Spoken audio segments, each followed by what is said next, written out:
walk me through just basically your entire workday from the time you checked on and what you did and then how? Okay, I checked in at the high school right before 9 o'clock, and I actually met one of the sergeants from the police department. We're out there talking for a little bit. He asked me if I was going to go to the park, which is we call it the Western Park, the Mexican Park. It's actually named Parque de Jardín de los Héroes, Park of the Heroes. The senior class was having activities out there for them, which is a senior class because they're getting ready to graduate. He goes, "Are you going out there because they told us to actually patrol the park?" I go, "No, nobody's told me." Then my Lieutenant Mike Hernandez texted me and said if I can go out there from 9:30 to 11:30 with the seniors. Okay. So I got on location to the Western Park, drove around because there's some of our local, I guess, drunks hang out there just, waiting, just, doing whatever, utilizing the restroom, taking baths and everything like that. So patrolled it. There was a couple of people there, just drove around because the kids, like I said, towards I want to say the back end of the park, there's a little basketball court and a volleyball court. Some of the kids were playing basketball, and the two people that I observed were actually sitting on the park there. So I just drove around, just let them know that I was there. Okay. Parked a couple of spaces, stopped, looked to make sure everybody was, nobody was getting approached. Drove around, finally got off and, interacted with the kids and the principal and some of the staff. I want to say maybe about 11, 15, they started debriefing the kids, telling them, we're going to get ready to, because they bus them out there. So they have about 4 to 5 buses out there in the park. So they were telling them, hey, we're going to give you some packets. The packets were for the pictures for graduation. And you need this, and you need to turn in before the day of the graduation and stuff like that. So they were telling the kids before they get on the bus to make sure they're, stuff like that. So some of the kids started walking towards the bus, and then I heard on the police radio of 1050, which was an accident at Geraldine and Grove Street. So I told the assistant principal, Joel Barbosa, hey, I'm taking off. I go, there's an accident by the school. So at the Western Parks, I want to say maybe about the 800 block. Robb is like 400 block of Geraldine. So I came up, I left, and then when I was actually getting in my car, I heard the radio traffic that the guy has a gun.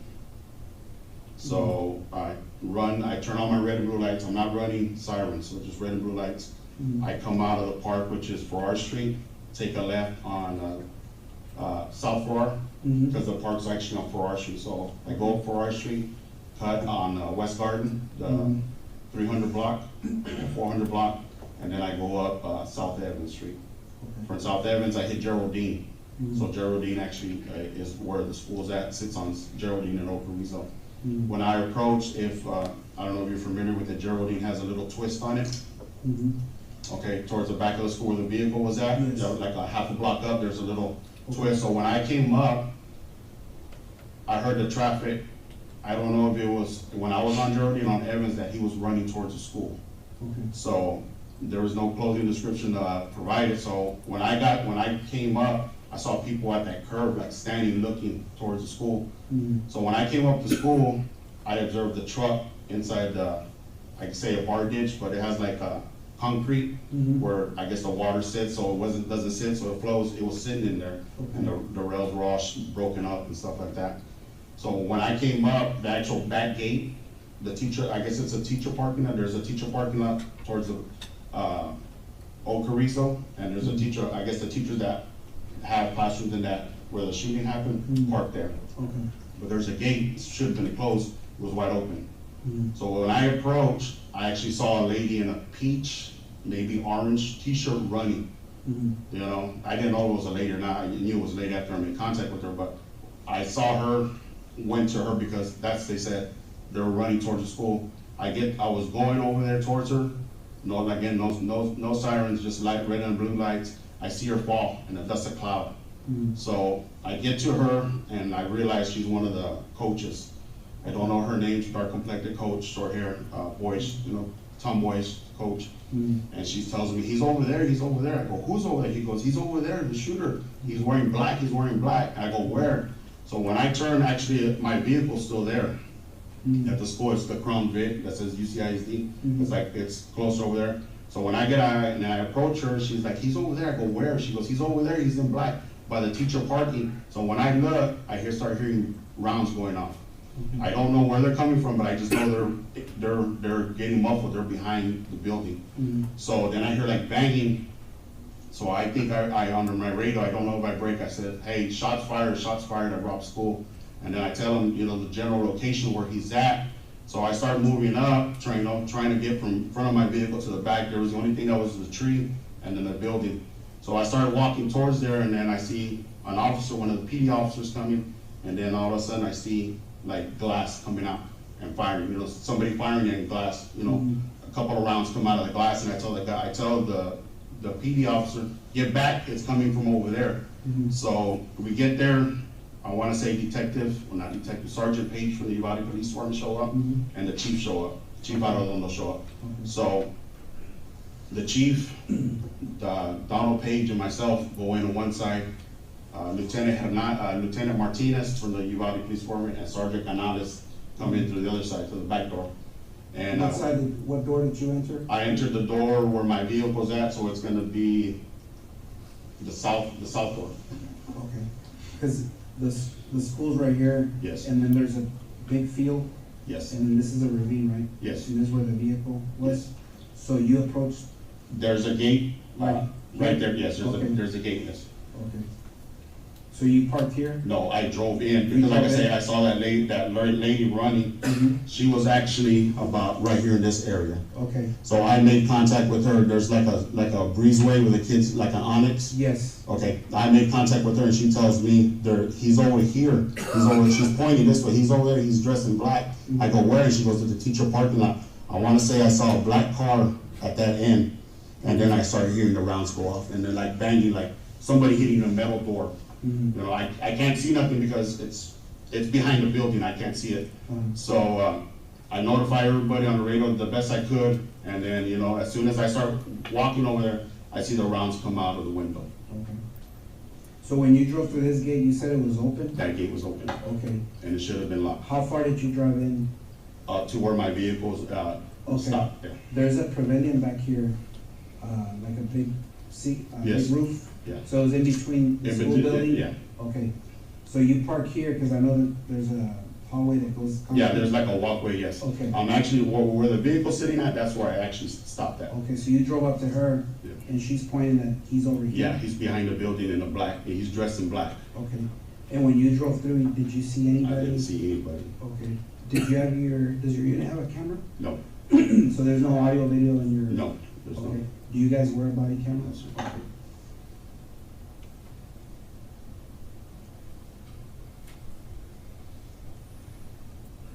What unit number is that? Unit 44. Unit 44. What kind of vehicle is it? It's 2019, Mhm. maybe Ford Fusion. Ford Fusion. Yeah, white and color.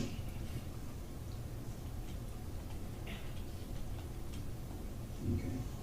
So you drove up to her, she's pointing this way, and when you're talking to her, that's when you start hearing? Yeah, she said, he's over there. I go, where? She goes, he's over there by the by the parking lot.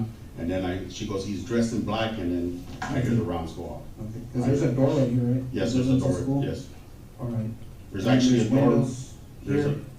And then there's a side door right there. Here? Yes. Okay. That's where we made entry with the chief and Sergeant Donald Page. Okay, so you and Paige came through here, okay.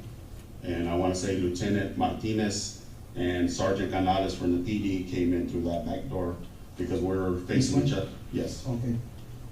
In Canales, you said? yes. The Chief Arredondo was with us on our end. When you said you heard gunshots, would you believe to be gunshots, and you Yeah. saw a window? Like glass shard, breaking? yes. Coming, now was it on these windows or these windows? No, it was actually on these windows. On these windows? Yes. Okay. When you saw that happen, where were you? I was, So at that point, did he point to a spot for you? Yes, And which windows was he talking about? he was talking about the windows on the east side of the the main hallway where the shooting occurred of rooms 111 and 112. And so, looking at State's Exhibit 1, you're familiar with the Robb Elementary setup, are you not? Yes. If this is the fourth grade wing, which windows was he speaking of? He was speaking about these windows on the east side of the building. Did he saw shots coming out? Yes. Thank you.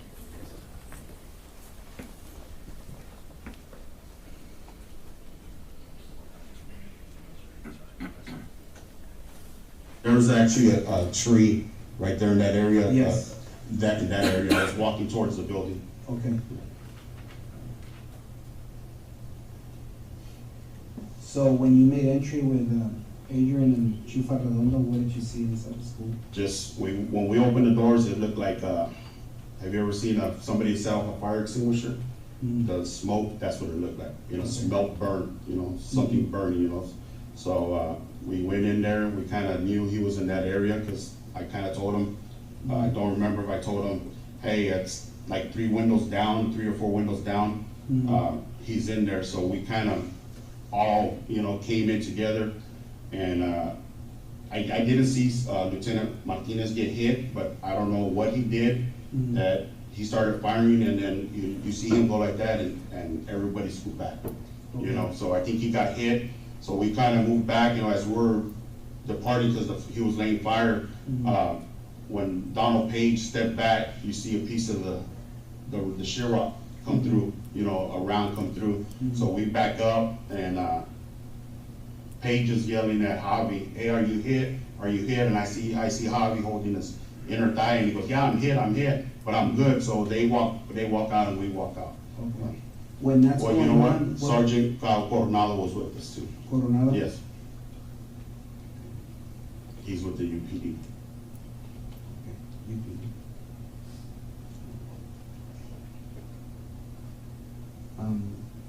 When these gunshots are going off inside where exactly are you inside the building? I wanna say, I'm gonna be by the first classroom, Mhm. right here. Okay. Do you know what number it is? No, like I said, there's a hallway. Yes. It's a hallway, so I'm gonna be the first one right here. Then I wanna say Page is right here. On the same highway, but across the hallway? I'm actually on the back hall, the back wall, and Page is on this front wall, and Chief and Coronado's on this side. Okay.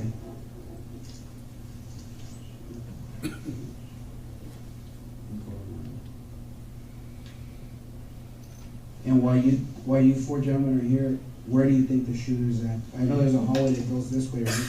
Yeah, that's gonna be furthermore to the end over here, Okay. yeah. All right. Is there another hallway that comes down this way? I know it runs from that back door to the front, there's a door over here. Okay, that long hallway? Yeah. All right.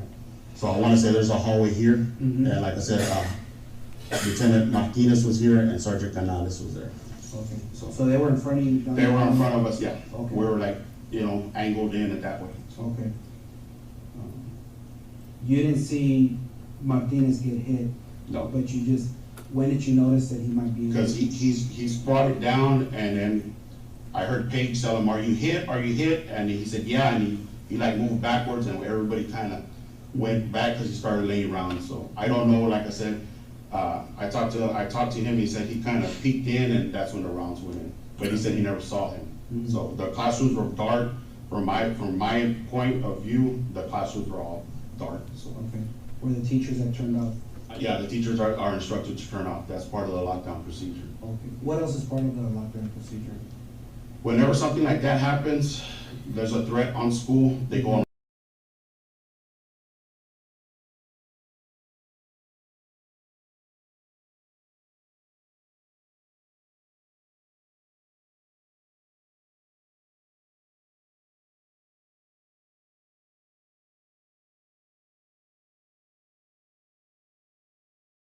Because we have it's called a Raptor system, Mm-hmm. and that sends automatic notification to everybody on campus, all the teachers either through their laptops or their iPads, whatever they have, it sends them the system, and it automatically goes to lockdown. And the front office should deploy something over the intercom saying the lockdown, so. Okay.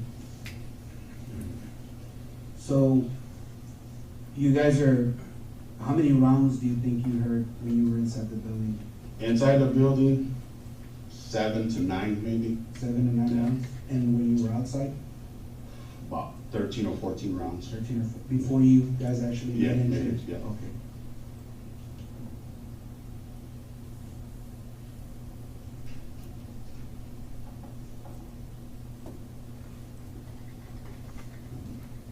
So after Martinez gets injured, what happens right after that? We scoot back, and I think we call for the SWAT team to come in. Do you remember who called for the SWAT team? I don't know if it was me or Sergeant Coronado, because we couldn't break in the restroom, we couldn't break in the hallway. For some reason, our radio repeatedly don't break inside the buildings, none of the buildings, school buildings. Okay. So we try to, I think we called them while we were outside. So the four of you, Donald Page, yourself, Chief Arredondo, and Sergeant Coronel, did you exit the same Yes, exit door? the same door. And where did you guys go after We that? held perimeter right there at that door. At the door? Okay. Do you know where Martinez and Canales went? No, I don't know. I couldn't, Okay. they were out of my view. The last time I saw them was when Page was asking Martinez if he was hit, and he goes, yeah, I'm okay, I got hit, I'm okay. Mhm. They're in that hallway right So you there. could just hear them coming down? I can see them, Okay, we you can see them, see yeah, them? you can see them, yeah. About how far are they from you, down the hall? Maybe 50 yards? No, that's just wrong. About 25 to 30 feet, 25 to 30 yards 25 to 30 Yeah. yards down the hallway? down the hallway. Okay. They're in actually the hallway that runs from that back door to the front door. Okay.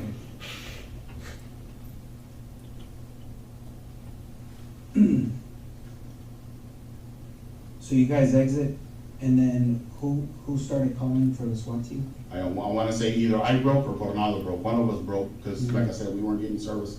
So we walked out, and I want to say I called, but I don't know if I called to activate the SWAT team. Okay. I called the dispatch. Now, during the break that you guys went outside, were there still No rounds more, being no, fired? no. Okay. How long do you think you guys were out there for? Maybe 20, 30 minutes. 20, 30 minutes? Yeah.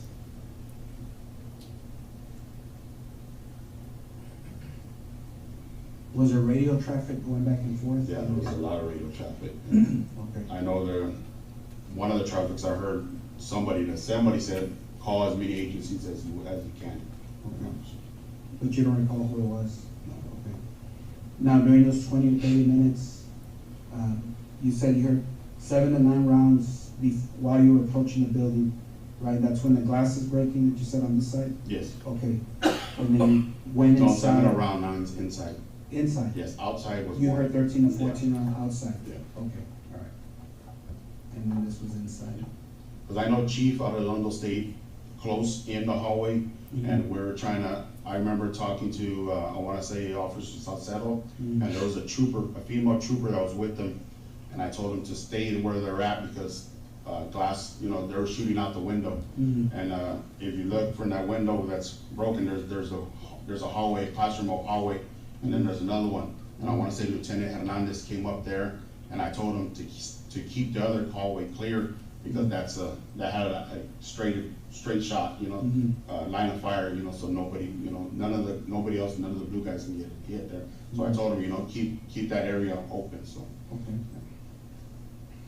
When you come back outside and you guys radio for the SWAT team and you're requesting assistance, you guys were out there for 20 to 30 minutes. Was there any more, did you hear any more gunshots? no more. So everything just got quiet? Quiet. Was there teachers running out, or could you see any students in the No. hallway? No. Okay. So initially, when you guys made entry, the No. doors were closed, The you doors saw were lights were off, yes, lights were off. Yes. no kids were, No kids were running around. Okay. The thing is, on the lockdown, it's everything quiet. They hide, take cover, and complete the silence.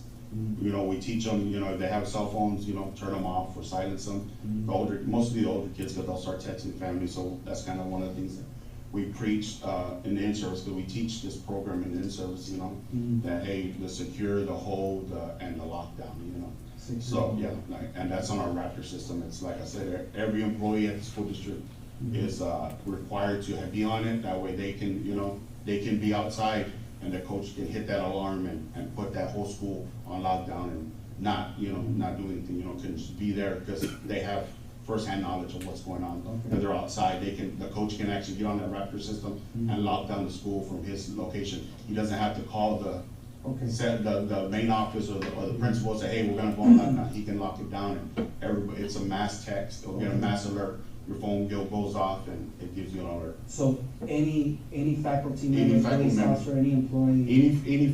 Any school district employee can set it off. Okay. Yeah, it's on school, the Uvalde Police Department, the Sheriff's Department, none of them have access. You have to be a school employee to have that, so. Alright.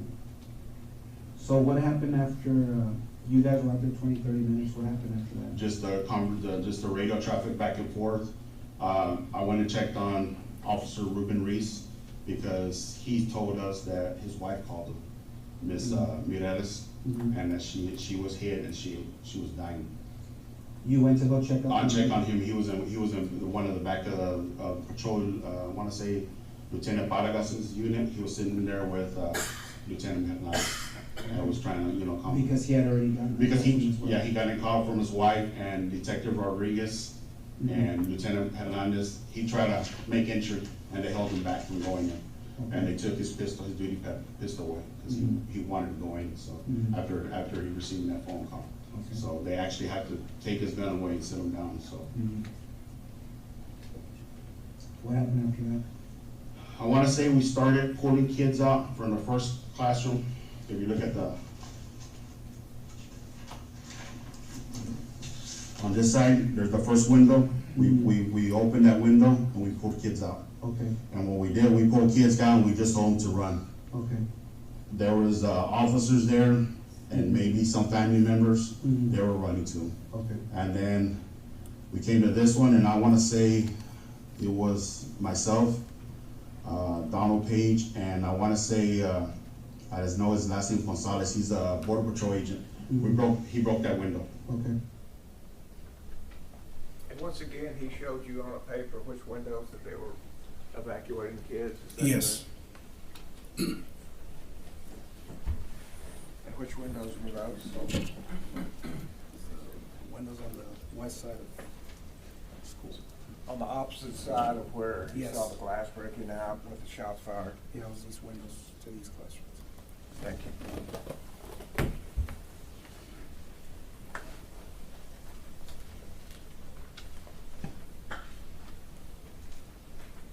Broke that window, and then we pulled kids out of there, and we just went strategically all the way down, pulling kids out of the windows, breaking windows.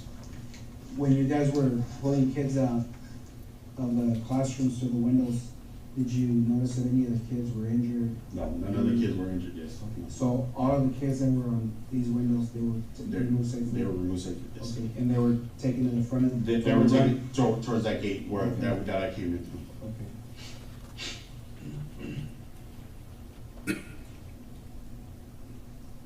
During all this time, is there any more gunfire that No. you hear? Okay. Somebody came up and said there's I guess the Vortex team was coming up, and I wanna say somebody said there's gunfire, but I didn't hear it. But somebody said it, you know, just, who said it, I can't tell you, because like I said, there was at least 30 to 40 people hunkered down right there at that entrance, you know, just people waiting to, you know, get there and stuff like that. You know, I guess the Vortex team was waiting for their guys, and, you know, troopers were getting there. Everybody it was just a big old cluster, you know. Mhm. What happened after that? After that, I guess the Vortex team got there, and I wanna say I ran from this location. There's another part of the school here that runs a fence line. Yes. I ran there and I went and got some master keys, Okay. Canadian master keys to the classroom. Who did you grab them from? Cubish, I know he's one of the mains guy, one of the second guy in command with the mains. I know his last name is Cubish. Yeah. I actually met him by the cafeteria. Okay. Met him there and he gave me the key and he said, "You're our master or our something." He said, "One of those will open all the doors." Okay. Now, you were by the door for 20 to 30 minutes, and then you said you went to go Check check on- up on Ruben Reese. Ruben Reese? Yes. And you said he was with Lieutenant Vargas? Lieutenant Hernandez, he was in Lieutenant- Lieutenant Vargas's car. Okay. And Lieutenant Vargas is fine. Mariano Vargas? Yes, sir. Okay. And where were they stationed at? There were, I wanna say their vehicle, there was teachers parking right here, they were somewhere in that area. right? So there was teachers already coming into the. No, the gate? teachers were already parked there. Oh, okay, they Yeah, were already parked right there. there, yeah. Okay, so he parked behind the vehicles? I wanna say he's parked somewhere in there, his vehicle's actually still there. It's a Okay. black Tahoe, How long were you there with Ruben Reese and Lieutenant Vargas? 10 minutes maybe. Mhm. Just assessing Ruben Reese? Just, yeah, making sure he was okay, cause he was like, she's in there, she's bleeding, April, she called me, I go, Ruben, calm down, you know, trying to calm him down. Mhm. But, you know, he was like, I guess in a daze, he was just, Mhm. Okay. Is that where you ran to go meet Cubish for the? yes, because we have our school radios, and Lieutenant Hernandez called me and said, hey, can you go get keys from the office? So I tried to call Officer Gonzalez on our school radio, she wasn't breaking in the location she was at, and we ended up meeting there at the actual office, Mhm. and she was looking for keys, and I went and got them from Cubish in the front, so. Okay. So after you grabbed the keys, where did you go from there? I went back to To the front? to the front, to actually back right here, and I met Ranger Kendall, and I gave him the keys. Okay, so you gave the keys to Ranger Kendall? Yeah.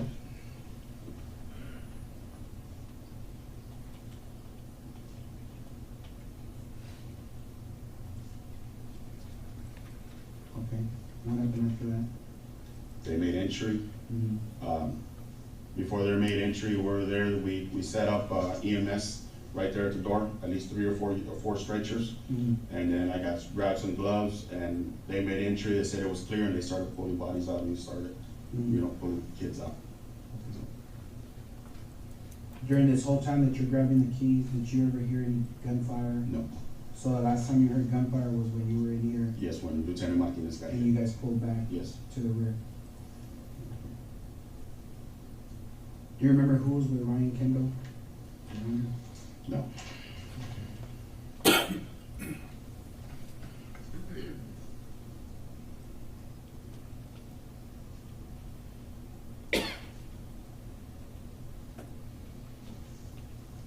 And they made entry through the side door, right?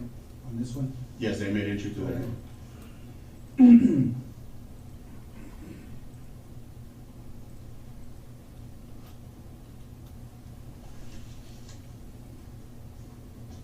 How long do you think they were in there for? I was in there for maybe 3 or 4 minutes, and then they started pulling everybody out. One of the border patrol agents said only medics are allowed in there, to work on kids. And when I walked out, they were working on missing it, that's right there at the door. And That door, yes. Okay. So when Kendall made entry with the team, did you go in there with him? No, You didn't? You stayed on the outside? I stayed outside with the EMTs, Okay. myself and Detective Rodriguez. Did you hear any more gunfire after that? I heard maybe 2 to 3, Mm-hmm. that was it. Okay.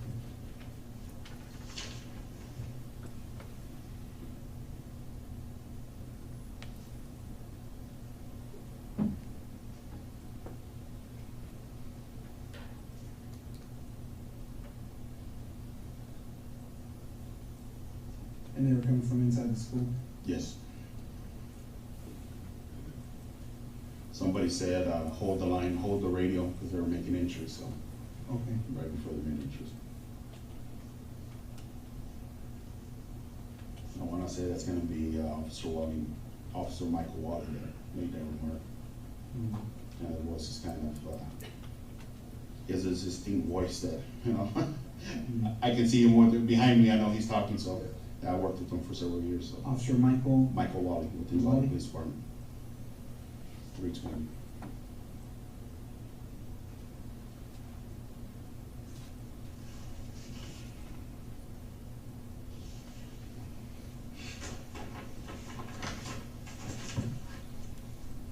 When they made entry, you stayed by the door, and you said, did they return to the door and start handing you kids, or did you go back in? No, we actually went in and, I actually went in and tried to see if I could help, but they were just dragging bodies out, taking kids out and stuff. Who did you go in there with? I just followed the group that went in, so, nobody in particular, so. I can tell you right now, I was probably the only CISD in there, besides chief and, I think just chief, the chief was I saw chief in there, so, Okay. but I was nowhere near him, so.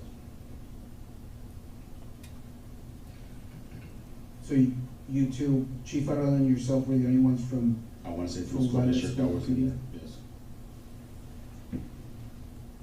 but you didn't go in with the initial? No, I didn't go entry with team? entry team, no. You just waited? Waited, yes. Okay. Did anybody come back to open the door, or say it was clear, or anything like that? They cleared the building, and then, I remember giving somebody the keys, because they wanted a secondary search to clear the rest of the classrooms. Okay. So, I know the guys that cleared, the hallway where they made it, the hallway that they came in through, Mhm. I gave the keys to the guys, and they cleared those, or I gave mine to Chief Arredondo. I gave them the keys, I go, here's the master keys, and there was 2 master keys out, Mhm. so they were checking them, so. Okay. Ranger Kendall had one of the sets of Yes. keys? Okay. How long do you think you waited when they made entry? How long do you think they were in there for? Maybe a couple of minutes, 2 or 3 minutes, yeah.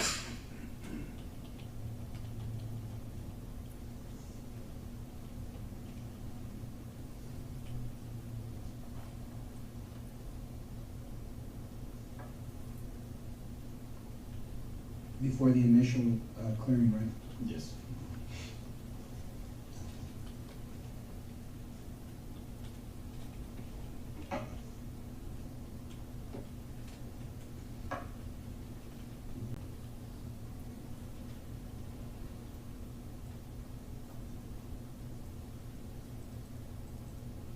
Did you ever fire any rounds No, sir. during that conference? Okay, so you didn't fire any rounds? No.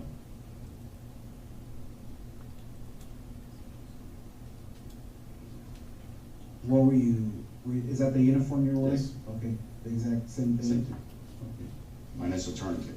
I Okay, gave a tourniquet to one of the EMTs and one of the Portec guys, and we were grabbing as many as we can, so I gave him mine. okay. Because they were prepping, for the victims.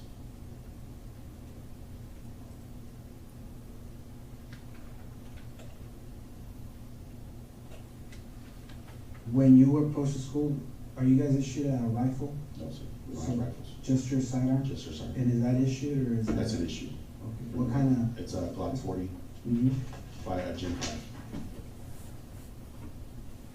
model 22? Model 22. 40 cal. And how many magazines do you carry? 3 magazines of 15, and then I got 1 in the chamber. Okay. So 46 rounds total? Yes, sir.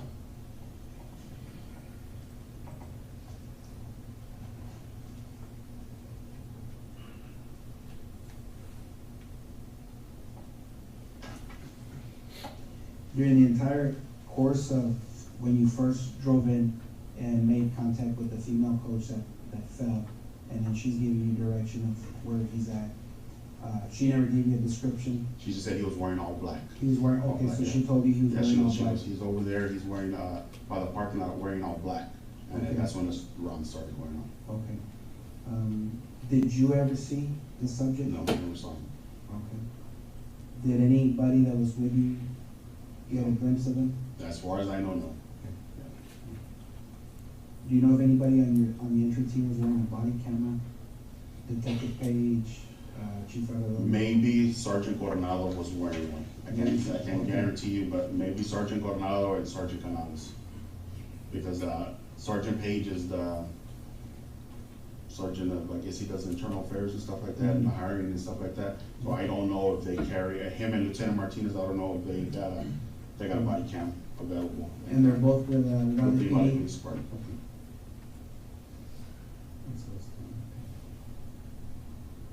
But, Sergeant Canales and maybe Sergeant Coronado may have body cams on.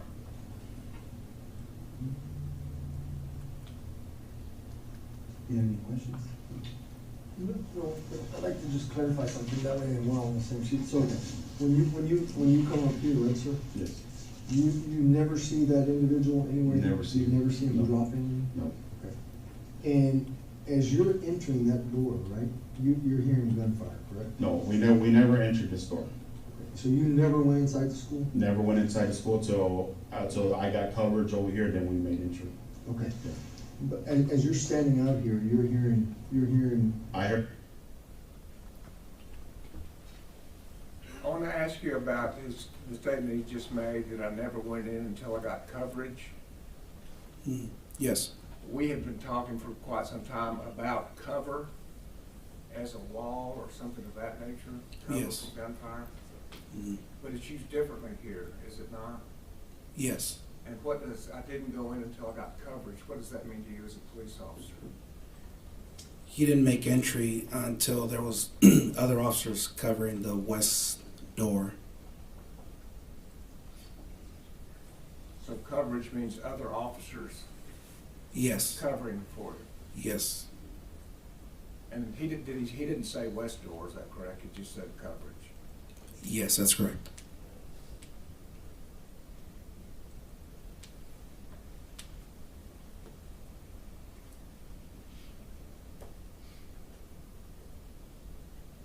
Thank you.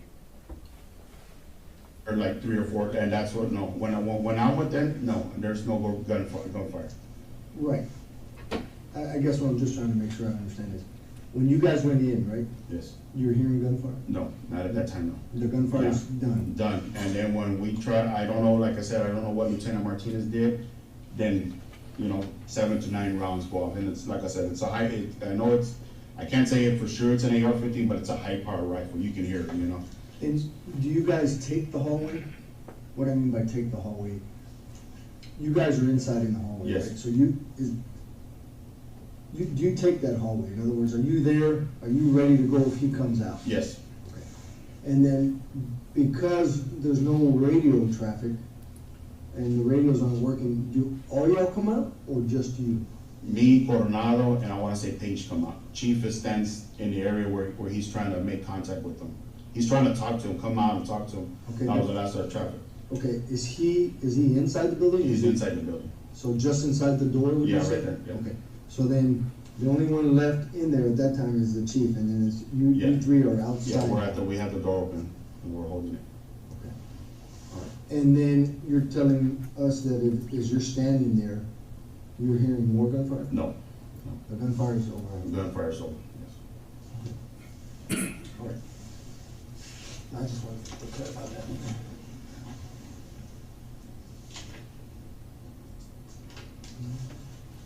Your dispatch, will they have audio video recording, They should have radio recording of it, so, where you would come out and say, hey, yeah, I believe you mentioned that you call for backup? yes. And I wanna say I think Lieutenant Vargas was the first unit I saw, and I told him to come to me, but he, went the other way, and then Sergeant Page came up to my location. When the rounds are being fired, sir, are you, I don't need the paper, I'm just trying to, as the rounds are being fired, is there a reason why you don't fire? Because I don't see where the rounds are coming from. That way we can Yeah, explain. I know they're coming from the back over here, I just don't know where they're coming from. Okay, so, And you know anybody else that you know of at that time fired back, right? No. Because nobody, not that, as far as at least you. at least me, I did not fire, yeah, I And did not. that's because- I didn't see them, I heard them, but I didn't see them. And they're echoing, so I don't know, I know they're coming from the back, I just don't know where from, When you guys made that entry into the hallway, there was 4 of you. Did anyone in that group of 4 say, hey, we need to go down this hallway and we need to find this shooter? No, No? Did you think about that, or did it ever cross your mind? it did cross our mind, but Mhm.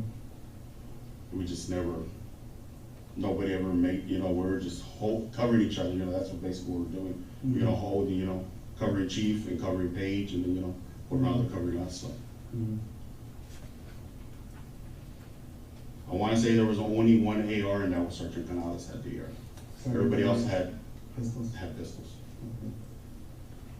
Did anybody ever suggest that when Lieutenant Martinez was hit, hey, we need to go grab Lieutenant Martinez, or we need to? No, because he was actually mobile. Mhm. So- Okay, he was. So, moving. yeah, so it was moving, and I wanna say Lieutenant Vargas, Mhm. called for EMS.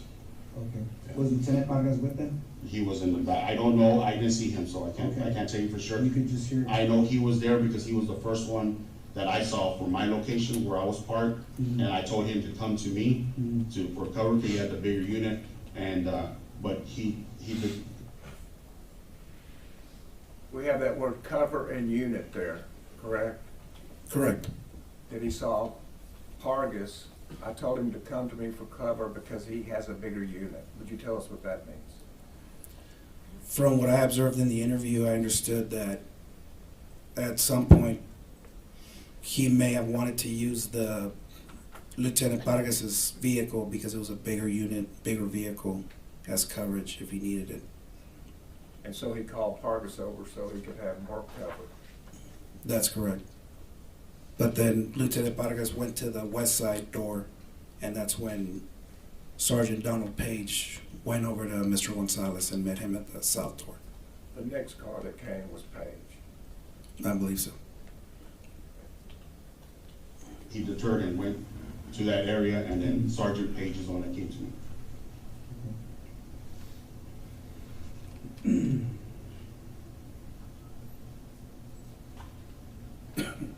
And of course, you know, because it's a lockdown, there's still kids Yes. in the classrooms. So that's our concern. Do we fire and, you know, do kids get hit? You know, so we don't know the status of it. I tried to call the office. I know when I was out there and seeing that the kids were in class, and they kept telling me that there was kids in that classroom. Mhm. So when we came out, went through the school radio. Now, when you hear the gunshots inside, do you hear any screaming? No, Do you hear any teachers calling for help? no, nothing. By the time we went in, it was quiet. Mhm. So I don't know, like I said, if they were injured or they were doing what the lockdown is, keeping quiet, so. Mhm.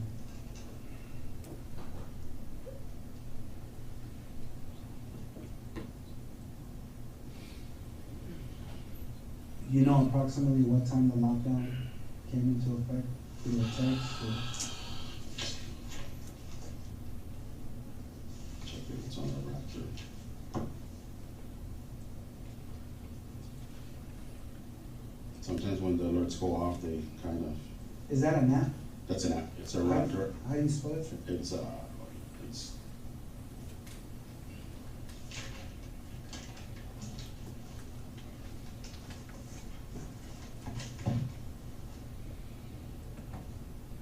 $1132, At 11:32, and Raptor is, R8, Mhm. let me show you. Oh, that's it right there, so. R alert. R alert, yeah. And you said at what time? 11? 11:32, the school goes on a lockdown. Doesn't give me, the teachers can message and stuff like that, say one of the teachers, hey, I sent, John Doe to the counselor's office. Mhm. Does somebody have them, and whoever, the counselor can respond, yes, I got her, or some of the teachers say, So it's a mass? it's a mass, yeah, all the teachers are required to log in and set up an account, Mhm. you know, to their schools, so. Okay. And just to be clear, there was nobody assigned to Robb Elementary on that day. Nobody was assigned to Rob. Is that a normal? Yes, that's a normal. Okay. And And usually we have an early guy, the early shift is from 7 to 9. From 7 AM to 4 PM. okay. Okay, that's the early person. The early person does the rounds outside of the high school. Goes and visits the other campuses in the morning. Okay. So there is not one school There- that has a permanent officer, as far as you know, here in Uvalde? The only one that has a permanent officer she's stationed there is Officer Flores and ourselves. We're at the high school. That's our home base. So, but there's days that, hey, you need to go, you know, the traffic, hey, there's a pursuit coming in. Go stand by Rob, or go stand by dual language. We don't get involved in the pursuit. We just make sure nobody comes in and out, because sometimes they just put the campus on secure. On a secure means that if you're inside a building, you're free to move within the building, but nobody outside the building. You know, on a lockdown, everything, lights off, everything out of sight, you know? No communication, no nothing. The teachers are prompted, the principal's prompted to have a password with the teachers and only share it with the teachers.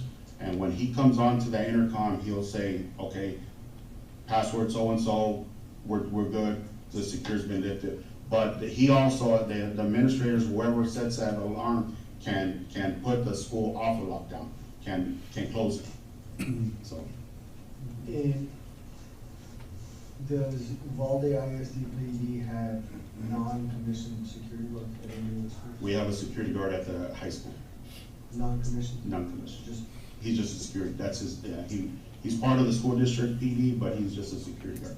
And all he does is basically man the gates, and we'll utilize it for security at the local football games, basketball games, whatever we need, so.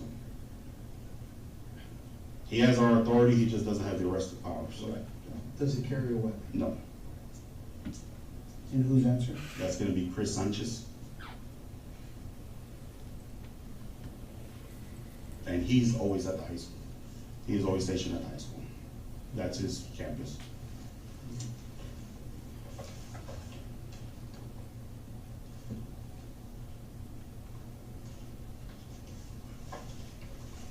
Just going back in some notes.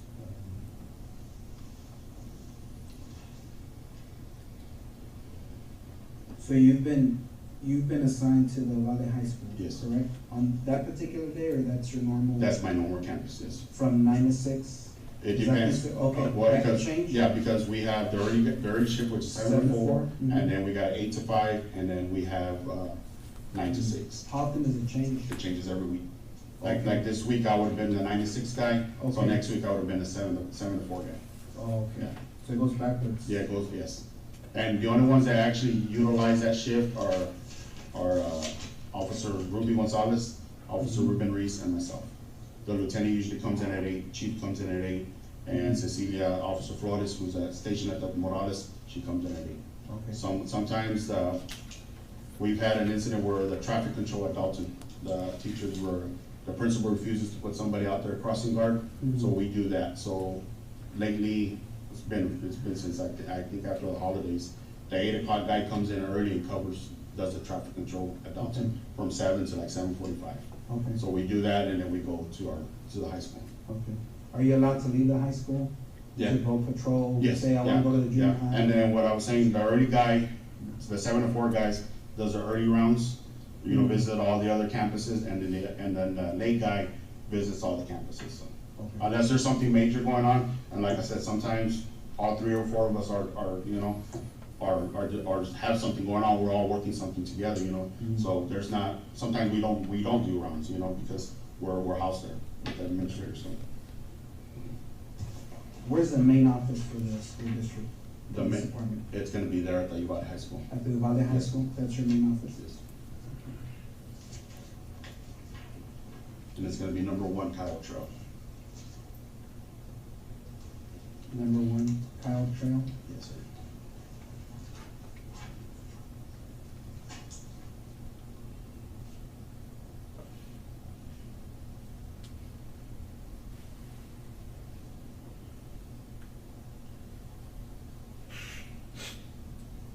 The chief has his office there, along with his administrative secretary, and we call it the squad room, where she's at, and then all 3, Lieutenant Hernandez, Officer Reese, Officer Gonzalez, and myself have our own independent offices. Okay, And we're scattered throughout the inside of the high school. okay. So the school district police department, you said is the chief I run the lieutenant, 3 police officers, plus the female that recently just left? Yes, 4 officers. Okay, so it'd have been a total of 6, like you said? Yes. But right now it's 5, Yes, okay. And how many marked units do you have? 6 units. 6 units, so every officer. Well, actually, has there's only, the 3 Ford Fusions are marked, and Officer Reese is marked, but he has the ghost decals. Okay, And chief and the lieutenants are just explorers, great explorers. They have red and blue lights and sirens, but no decals on them. because they don't do traffic stops? We don't do it, we Okay, don't. so just to be clear, every independent school district police officer has a way to be mobile? Yes, Okay, and they're all take-home units? they're all taking Okay, notes. so at any given time, you can respond from your house if Yes. there's an emergency? And that's within your policy, I guess your police department allows you, hey, you hear something major? Yes. You can yes, respond? Yes. Yeah, and most of the time we'll hear the traffic, the radar traffic, and we have like a group text and, hey, there's a pursuit coming in. They're coming in and they're gonna be, by either the dual languages is on 90 West, it's closer, it's a block away from the 90 West, about the 1,000 blocks, so it's there. So if we know it's coming that way, we'll start going to that area. If it's coming off of 83 South, we'll generate towards the Robb area. The early guy that's just driving around patrolling, well, that's their job. You know, if we need to come out more, we'll pull the one that's doing the traffic at Dalton, we'll go assist, you know. Okay.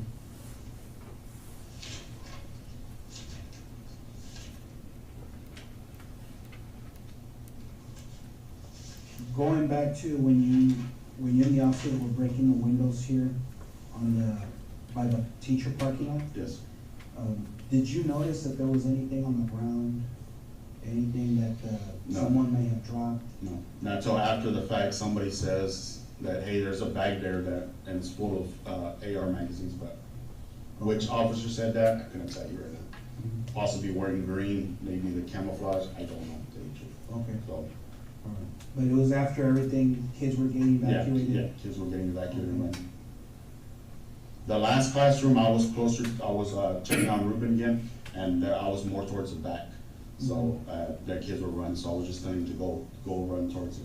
When you guys were over here on the last That classroom? one of the last classrooms, yes. Okay, because they were pulling them out of the window? Yes. So you kind of guiding them? Yeah. They run this Yeah, way to the on gate? that last classroom, I was kind of further back and I was guiding the kids out. Okay. Yeah. Do you remember how many windows you guys cleared? How many classrooms? were- I wanna say 4. 4? I say 4, you know, but it could have been more. Okay. And I'm not looking for a precise number. Yeah, no, I wanna say 4. Okay, We opened one and I wanna say I observed them break 3 windows. okay.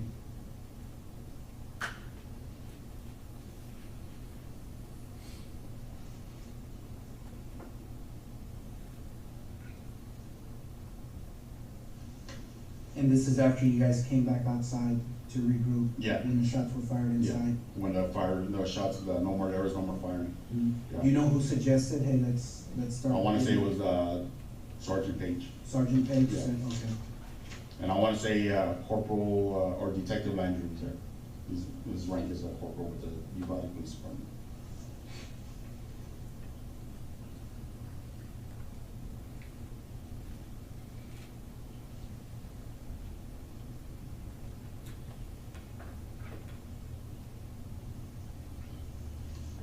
When you guys were doing this, did you ever see Lieutenant Martinez or Canales outside? No, Right. I know, I heard the traffic, like I said, Lieutenant Vargas called for an ambulance to have one of the officers check, and he got checked out, and I guess he came back and joined the crowd, so, Okay, but like, by then, it was massive, you know, there was officers everywhere, so. okay. So you exit, you're standing by the door, right? Yes. And then, how many minutes go by before you guys start evacuating the kids, opening these windows? I wanna say, maybe 15, 20 minutes we're out there, and then we started pulling kids out, about 5 to 10 minutes after that. Was that before or after you went to go check up on Reese and Lieutenant Vargas? Because he was in the unit, right? With, He was inside Lieutenant Vargas' unit, unit. yeah. So did you clear the classrooms and then go check on Reese, or did you check on him first? and then- I wanna say we cleared some of the classrooms first, and then I went to go check on them. Some of the classrooms? Well, yeah, because then I went to go check on him after we cleared 2, and like I said, the other agencies started clearing them out, Okay. so. So when you started clearing these windows, how many officers do you think are in the area already? Is it more than just you four? Oh, yeah, there's Okay, at least 40 to 60, okay. Yeah. So there was plenty of yes, officers yeah, yeah, to help? yeah, And you went and checked up on? yes. Okay. I wanna say I helped with two of the, one window was like I said, the first classroom, the closest one to that door, back door, that's when we opened, and we were let kids out, and, I actually pulled the curtains. The teachers have curtains, I pulled the curtains out, the kids were getting tangled up. Okay. And then the second one, when they broke it, Okay. they broke it with a baton. Mhm. I wanna say it was, I wanna say he does undercover work for the Border Patrol. His last name's Gonzalez, maybe Louis Gonzalez. Mhm. He's a special agent. He's always he's always driving an Impala. That's why I know who he is. Okay. And then Coronado started breaking with the baton, and we remember pulling kids out because the glass was broken. And then that's when kinda went towards Ruben to make sure he was okay. And then, like I said, I was further back with Lieutenant, and Lieutenant, he was inside the vehicle. And then that's when the kids, they started pulling more kids out, and I just started guiding them. Okay. And the vehicle's right behind the teacher parking lot? I wanna say the teachers are parked there, and I wanna say maybe 1 or 2 rows of teachers, and Lieutenant Vargas's vehicle's there. It's a black Tahoe, all Okay. blacked out. All right, I don't even think it has decals on it, okay, and it's an older model Tahoe. all right. Commissioner Young? No? Is there anything you wanna add or something you think you might wanna know? And now that I can sit back, I went tunnel vision, like I said, with the lady that was running. But like I said, they said they were running to the school, and that's where I saw, and, you know, Locked in on her. I knocked in on her, you know, that was my mistake, but it's just the adrenaline rush going and, you know, shots fired and stuff like that, so it was just, you know. Because on the radio it said there was a lady shot in the head on Diaz Street, which is 2 blocks down, but I didn't know that the relationship on that, so. Okay. So that call came in, That call came in when the accident came in, okay, yeah. was it a few minutes apart? I wanna say it was within a minutes of each other, you know. Okay. I wanna say the first call came in of 10:50, Mm-hmm, a guy wrecked into the bar ditch. And okay. then a call come out that he had a gun Mm-hmm, and he was running towards the school. mm-hmm. So, and then they say, hey, there's also a lady shot in the head on Diaz Street. She's been Mhm. shot in the head, so. Okay. Okay. So at the beginning of the interview, that 1050 that you're talking about, was that the pickup truck? That's a pickup truck. That It they're was calling in? brown in color, almost Okay, like so that's why you're responding to Yes. Robb Elementary Yes. School? Okay. well, I'm responding because they say the guy's running to the school. I didn't respond to the accident. That's a PD at traffic. I'm going over because they say the guy's going to the school and has a gun. Okay. Yeah, that's why That's I'm why going, you- that's why I'm responding to the school. Okay. So from that bar ditch, he would've went into this gate, correct? Yes. And if he's walking and you're coming in, you saw the lady, so you really never saw him? No. I mean, No, I tunnel vision on her. I shot at her. I went at her. You said she's a female coach, right? Female coach, Short black hair? short black hair, Okay, maybe named Nelly. I'm not sure. okay.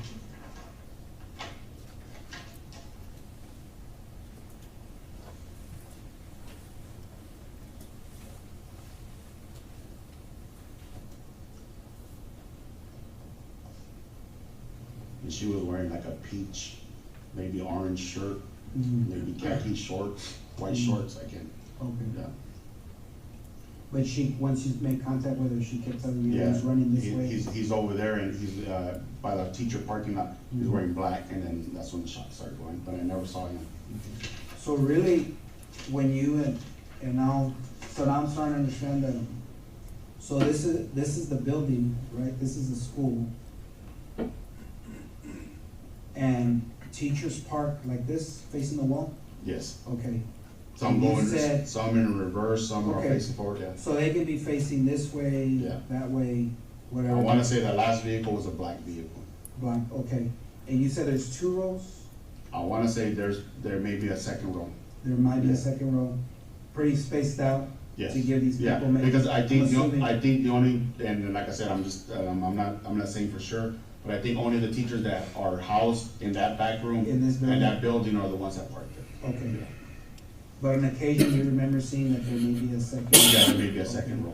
Yeah. So the fence line runs something like this, and then here, the horseshoes. Yeah, for the right school there, buses. The yes. half moon, and then the fence comes down this way, and you have let's call it a culvert, that Yeah, concrete yeah. drainage ditch? Yes, Okay, and the truck's facing this way, right? the actual front of the truck is Yes. facing southbound. Southbound? Yes. That Yeah, way? yes. Okay, the tree line? Okay.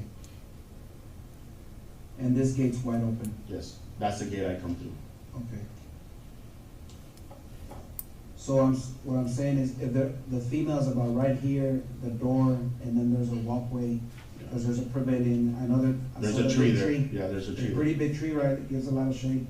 I wanna I say. saw it yesterday, so. There's two trees, there's a tree more closer, I wanna say there's a tree closer to the basketball court.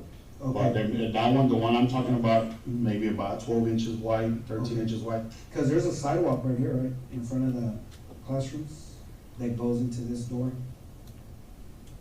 Sidewalk, Or is there trees here? there's trees there. Okay, and then you got vehicles. Vehicles.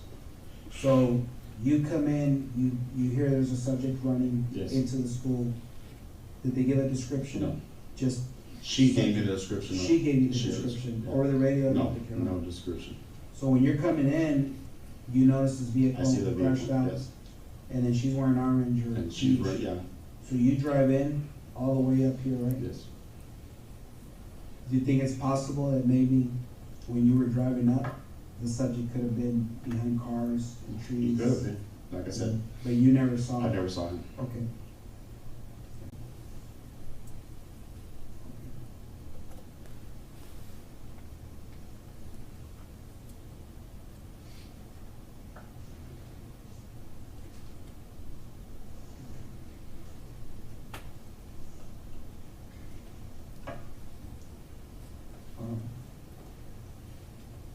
Um, okay, now I understand. And that weird curve is right here, right? Yeah, and like I said, I never saw him make entry, Mhm. so, but that's the gate I came in, cause it was wide open, Yeah. you know? So it just makes sense to go through there? Yeah. Okay. Yeah. Alright.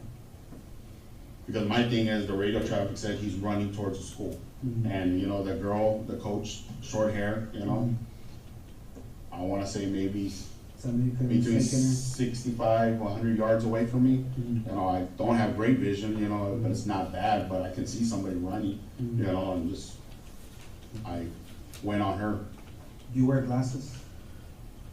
They call shooting glasses, cause to shoot. Okay, but not like reading No, no, not prescription reading glasses, glasses? no, no. Contacts? No. Okay, alright, just checking.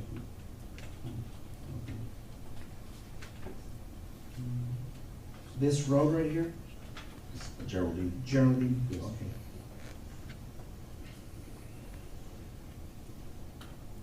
And this would be Old Carrizo? Old Cadiz. Okay. And where the truck wrecked out, that's gonna be Grove Street. Grove Street over here, or Yes. this, the one that cuts it? The one that, yeah, the one that intersects right there. Okay. The Grove T, Street. yeah. Okay. And it's a little bit off, so I wanna say Yeah, it's not a perfect it's team. not a perfect team, because just what I saw was more towards, if you're looking at the rail system, the one more to the right hand side, looking at it, the right hand side had more damage than Okay, anything else, you know? alright. Okay. You know, I wanna say the driver's side door was open, but, you know, I can't tell you for sure, but, Mm, you know, a quick glance, you know, Mhm. radio traffic said they were running to the school, so that was my priority, you know, yeah. so, No, there's a lot going on. oh yeah. Okay. Anything? No? Okay. So we're gonna go ahead and terminate the interview. Okay. It's approximately 5:46 PM, and we're gonna stop the interview at this time.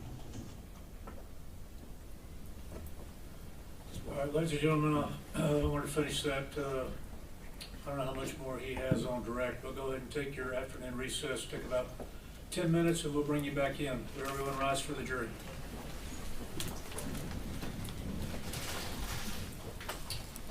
Wait, I'm gonna appoint you.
Ranger Bernardo, my name is Jason Goss. I'm one of the attorneys for Adrian, represent him.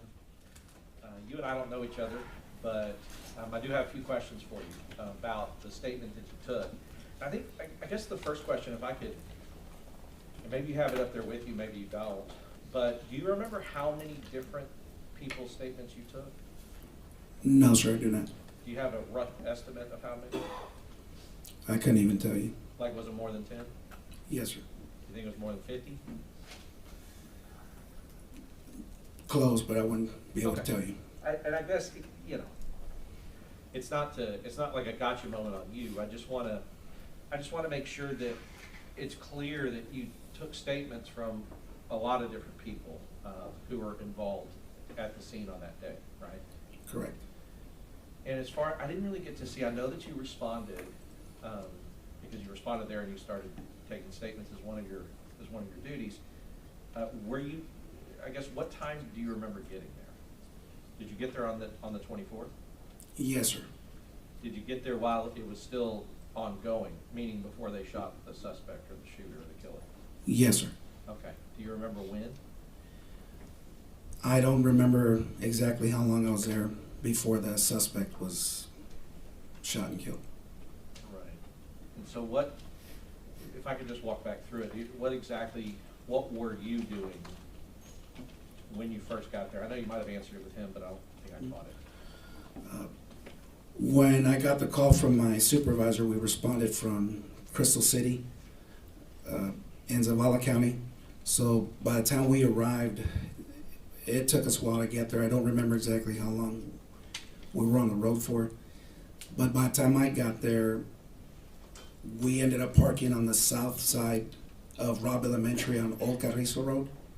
We couldn't proceed any further because of all the law enforcement officers that had already arrived and were blocking Old Carrizo Road and Geraldine, which is north of Robb Elementary. So we met on Old Carrizo Road. We pulled off, and I met with my lieutenant. And at that point, my lieutenant was just trying to gather as much information that he could from one of our rangers that was actually inside of Robb Elementary during the event. Okay. So do you know which ranger was inside Robb Elementary? Yes, sir. The Texas Ranger Ryan Kendall. Okay. And I think that we get a reference on that from Adrian's statement. Ryan Kendall was the ranger that Adrian went and, I guess, gave the master key to. Correct. All right. And so one of the rangers, was that the only ranger that was inside the school? I believe so. Yeah, and I mean, and if it wasn't, I'm not gonna come back later and go, oh, there was another guy there but just to your knowledge, he was, to your knowledge, the only one that was there. Yes, sir, that's correct. Right, and then, as far as rangers outside of the school, do you know how many of you guys were outside of the school or kind of in that mass of law enforcement? Upon arrival, it was myself and my lieutenant, and then there was multiple rangers arriving at different times, but I couldn't give you an exact number. Okay, that's fair. The reason I say that is because in some of these parts where Adrian said, well, we were waiting here, went to get kids out here, and then we were waiting here, or right before the breach, I was waiting over here or standing over here. That would also apply to all the rangers that were out there. They were waiting. They didn't breach and go in, the ones that you're talking about that were outside of the school, including yourself. Correct. Right. So you were also like kind of out there waiting right before the breach happened, wherever you were. You agree with that? When I arrived, I was immediately given an assignment because we couldn't approach the school anymore because of the traffic on Old Carrizo and Geraldine Street. But immediately after arriving, there was students from those classrooms running south across the field on Robb Elementary towards Old Carrizo Road.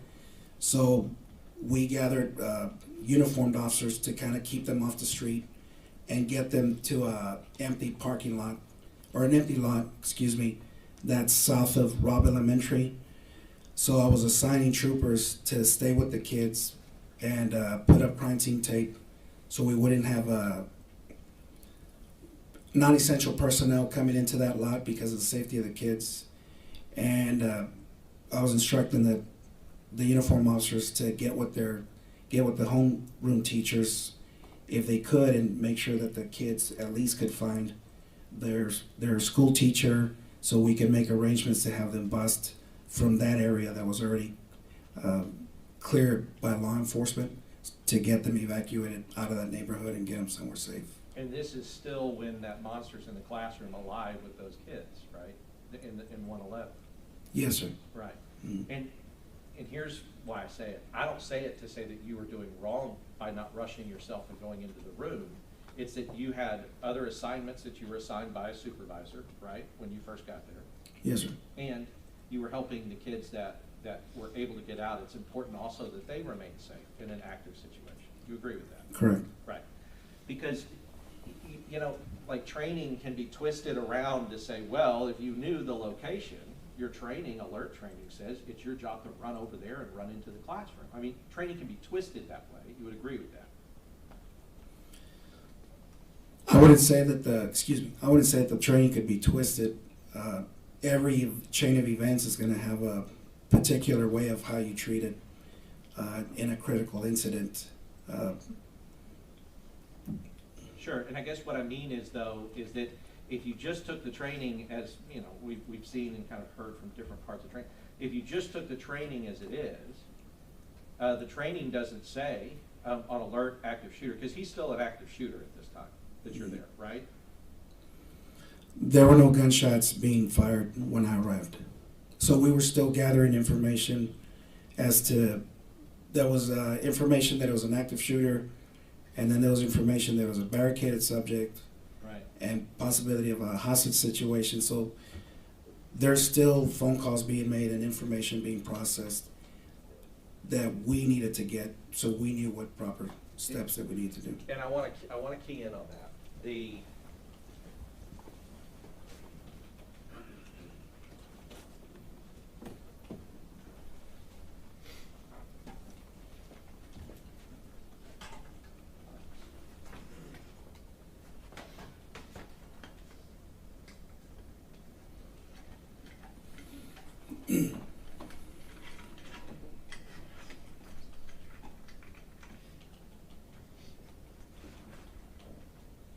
Because I think I think you made a good.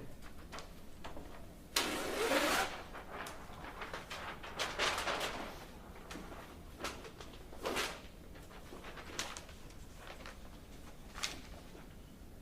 think you made a good distinction.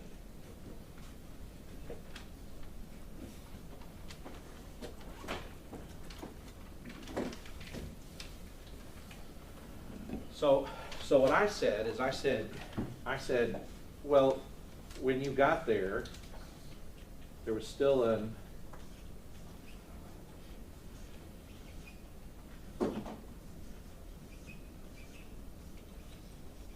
and I wrote here one, there was still an active shooter.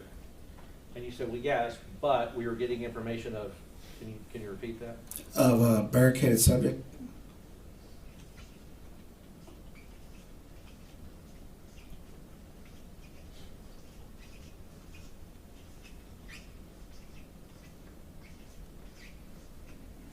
And then what was the other one you said? The hostages. A potential hostage situation. Potentially, yes.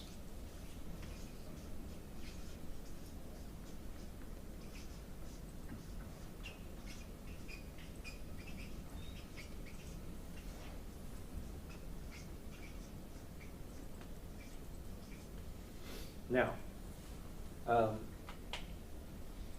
you would agree, because you've had the same, I guess, you as a ranger, you get the same types of trainings that any law enforcement officer in the state of Texas would get through TCO.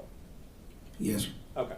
I mean, it's not like rangers are special or different in the sense that, I mean, you know, you might take different trainings, but at least you're getting the same kind of active shooter training, hostage training, barricaded subject training. Correct. All right. And you know that the trainings teach you to respond to these in different ways. Correct. Right. Because if a person is barricaded You don't necessarily respond to them as if they were an active shooter. Correct.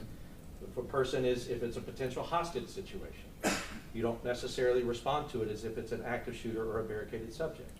Correct. Okay, and so the reason I say that is because, and I'm not faulting you. I think that you would agree with me that there was a lot of confusion about what was happening out there, right? Correct. Yeah, because if you're getting conflicting accounts of, okay, this is an active shooter, okay, no, it's a barricaded subject, or here, we're hearing it's a possible hostage situation. They have people, I guess, you may not know, but it would be consistent on a hostage situation if somebody's kind of trying to talk to the shooter, saying, hey, come out, don't do this, those kind of things, trying to negotiate, like that would be more similar to a hostage situation, right? Correct. Okay. You wouldn't do that with an active shooter. You don't go, hey, please, will you stop shooting, right? Your training for that tells you to do something different. Correct. Okay. So the idea is that you guys, as the Rangers and all these other officers on scene, it is a chaotic and confusing scene. You would agree with that? In the observation during the investigation, there was a lot of events that were happening. And going back to the active shooter, barricaded subject, and the potential hostage situation, in the alert training, it's very important for the first officer that arrives that he's the one that initially decides, is this an active shooter or a barricaded subject, and then acts according to the alert policies that they've been taught. Sure, I understand that, but I guess that you're assuming that I guess Adrian is the first one that arrived? Based on the investigation that I did and the statement that I took from Adrian, that's what I was led to believe. Sure. And I'll tell you that you're right by about 25 seconds, right? So, but let's talk about the first ones to arrive. If I can use this map. Because when we're talking about a school, it's the first one maybe to arrive like on the grounds of the school. That's one thing. But also, you could have the first ones to arrive on the same side of the school as the shooter and seize the shooter. Like, that would be different, right? Correct. Right, because somebody could arrive over here on this very back side of the school, and they could be the first ones here, but not know anything that's going on over here. You would agree with that? Correct. Right, because if by necessity, the first one to arrive is not getting radio traffic from other people who are there that's telling him this is where the person is, or descriptions or whatever else, right? Correct. Maybe they've talked to a witness, and we'll talk about that. But I guess the idea is that there is the first to arrive, but there's also the first to actually law enforcement to see the shooter and what the shooter is doing, right? And that would be different. Can you reword the question? Sure, and let's just talk about it how it went, because we've been pointing at this map, for 2 weeks. But that Adrian's down here. That's when he arrives, this is where he is. Correct. Okay. You also know from your investigation that there were 3 officers that were right here. Mendoza, Saucedo, Coronado. I don't recall physically or talking to any of them that were actually there. Mm-hmm. Any of the 3 officers that you just named were at that intersection. That's information that I learned later. Okay. But I never got to interview any of the officers there. Okay, but you do know the information. You learned it. Yes. Okay, and that's kind of what I'm going to be talking about is what because if you have the information, they need the information. So I'll talk about the information you have now. Okay. Mhm. So now that you got these 3, and they arrived about 25 to 30 seconds after Adrian arrives here, right? I'll take your word for it. Okay, but you do know there's 3 here. Again, it's information that was given to me secondhand, so I've never verified it or checked it. Well, I can tell you that it's true, and if it wasn't true, they would say it's not true. I'm telling you it's true. Okay. Okay, so, but and I guess here's what I mean by that. And this is what I mean, that training you can use training in a lot of different ways. Like, well, our training says the first to arrive.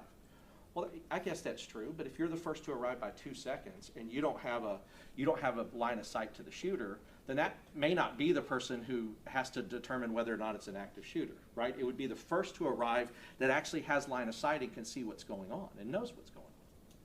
Correct. Right, and so, because it's not like this, it's not this black and white rule that if your car gets there first, wherever it gets on the school campus, that you're the person that has to determine it. Because like I said, if you're in locations that can't see what's happening, you may not have the best information. It may be other people who arrive a little bit later than you, but have better information about what's happening. Correct. Okay, and so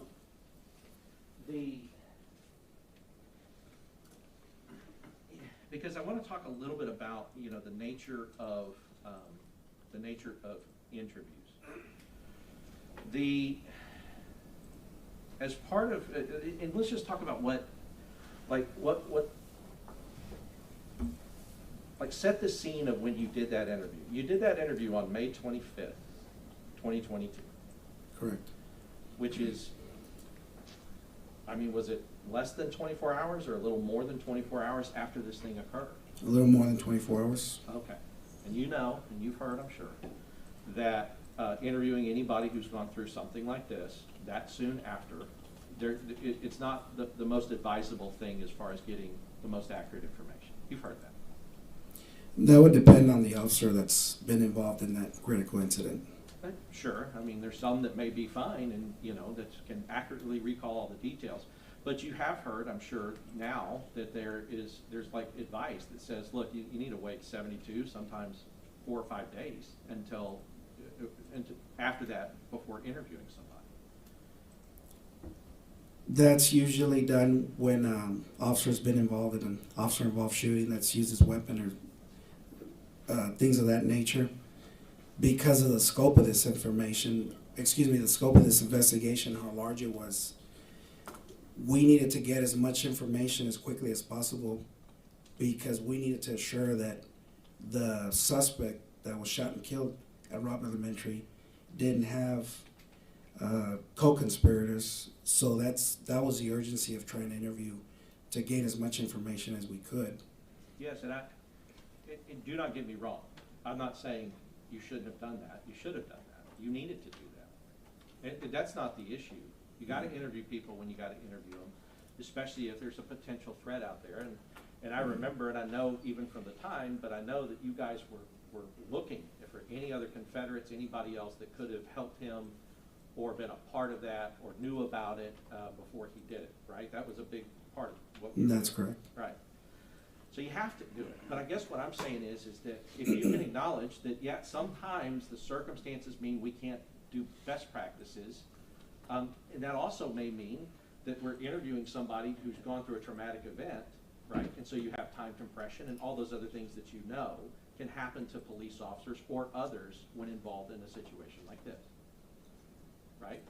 Correct. Right, because an officer-involved shooting, it's not necessarily tied to the fact that an officer has had to use their gun and fire their gun. It's tied to the fact that they're in a situation where either they fired their gun or they've been fired upon. Correct. Right, or they believe they've been fired upon, right? Yes. And one of the things that Adrian told you in the interview was these shots are starting to get fired, but he cannot see the shooter and he doesn't know where they're coming from. Well, that's not exactly accurate. If I may, when I'm interviewing Mr. Gonzalez, he says that he's talking to the female teacher that's running and falls on the ground, and he drives up to her, and when he's talking to her, she's telling him he's over there, and she's pointing towards the teacher parking lot, and you can hear that in the interview. We go back several times because I'm not familiar with Robb Elementary. I've never been to that campus before May 24th. And that is not his regular place where he's stationed. We got that out of the way right at the beginning of the interview. So we're going back and forth where I need to draw a map and I need to get my bearings too, so I know exactly what Mr. Gonzalez is talking about and what door he's talking about and which door he walked into and where other details, right? But Sure. that was the whole point of having the map and just going back and forth. But he does recall that he's talking to the female teacher. He turns around, immediately starts hearing rounds go off that he later describes as he believed were gunshots in the interview. Right, just to clear it. And he says, But my question, if you would go back, because you kind of answered a long way around. okay, My question was, is he was clear that he did not see the shooter and didn't know where the shots were coming from, specifically. Because you can't know where the Okay. shots are coming from if you can't see the shooter shooting. You understand? You get that, right? so it's a two-part question that you're asking me. He never saw the shooter, Never you're saw the correct. shooter. No.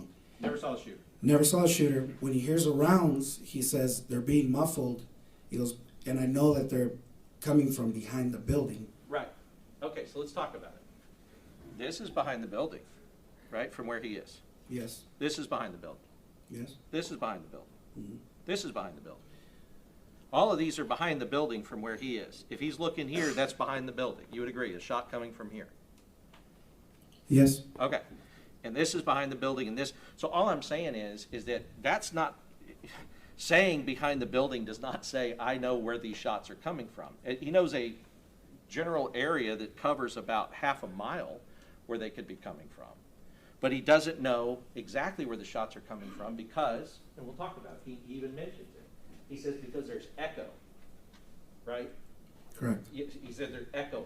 Now, when we talk about echo, you know this as an officer. The gunfire, gunshots, especially a gunshot that comes out of a rifle, such as the one that this murderer was using, are loud. You would agree with that? They are loud, yes. Very loud. Right? I agree. Yeah. I mean, you wouldn't fire one intentionally if you could help it without using ear protection, Correct.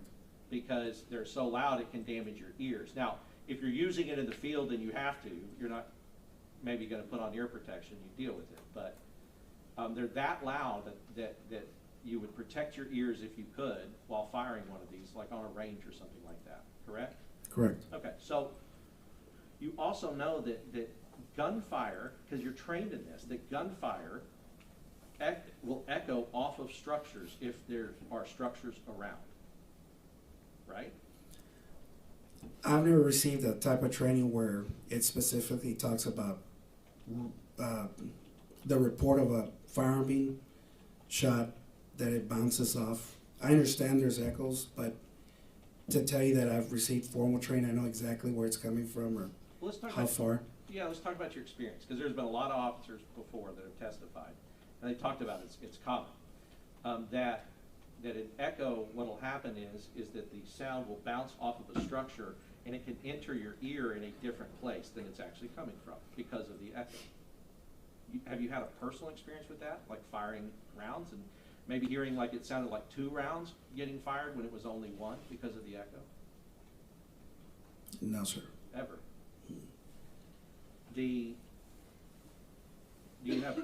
Have you ever been in a place that had an echo and even when you're a kid and said, hello, hello, hello, hello? Have you done that? Yes, sir. Okay. And I don't make light of it, it's just, I'm trying to gather, you do have experience with echo. Yes. And you understand the process, that sound bouncing off of things and then coming back to you. Understood. So I put out hello and it comes back hello. Yes. Okay. Gunfire can be the same. Gunfire reports bouncing off of structures can cause a human being not to understand or know exactly where it's coming from. Because the echo, if the echo's coming in their right ear, something that's being fired on their left side could sound like it's coming from the right. You understand that as a concept, even Yes. if you haven't been formally trained in it. Yes. And that can throw off the human body's ability to understand and locate where gunfire is coming from. You understand that? Yes. And he actually, the day after this happened, he told you that that's what he was experiencing. He was experiencing echo, which caused him not to be able to understand where the gunfire was coming from. Right? Correct. Except behind the building somewhere. Now, these officers here, I don't know, I guess I'll see if you found out later, but these officers here actually, when the shooter is shooting into the windows here, these officers here believe that the gunfire is actually being fired at them. Did you know that later? No. Okay, that they were like ducking and diving under their cars because they thought that the gunfire was coming at them when it was going the opposite way, right? Correct. Okay, so if that's the case, you would understand that because of the concept of echo, he's firing at a building, it's bouncing off the building, and they believe that the gunfire is coming in their direction, and that would make sense to you, Yes. right? The only thing that you could really figure out, like, oh no, he's not firing at us, is if you see him and you see the shooter and they are firing in this location and you realize, okay, the gunfire is going that way, not coming at us, right? Correct. Okay, but if you cannot see him, you're still in that problem of trying to echolocate, you know, where these shots are being fired. And I would point that out to say, to go with what you were talking about, one of the things you said to Adrian, there was a lot going on out there, right? That can add anything that can affect your sensory perceptions of what's happening is just added into the mix of a lot going on out there. You would agree? Correct. Right, like, and you know, and you've been trained, and I know you've been trained on this because all police officers have to know that if you're in this situation, you will start to have an adrenaline dump, right? And you've heard of that term or something like that. Increased levels of adrenaline going through your body. Yes. And then with an adrenaline dump, it can affect the way that you are hearing things and the way that you are seeing things and the way that you perceive time. You have heard that. Yes. Time can go very slow or it can speed up very fast for you at different times. Correct. Even the same person could experience time going very slowly and then going very quickly. And the reason they tell you guys that is because they say, look, you need to understand and know this so that you can expect it and then control it to the best of your ability. Correct. Right, because if they didn't teach all that and, you know, you guys, and something like this happened to you, it might distort your ability to respond, right?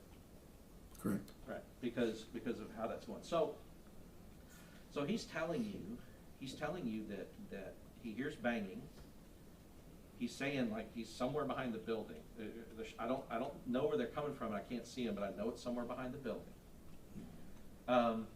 Then he does talk about seeing this coach. And now I want to talk.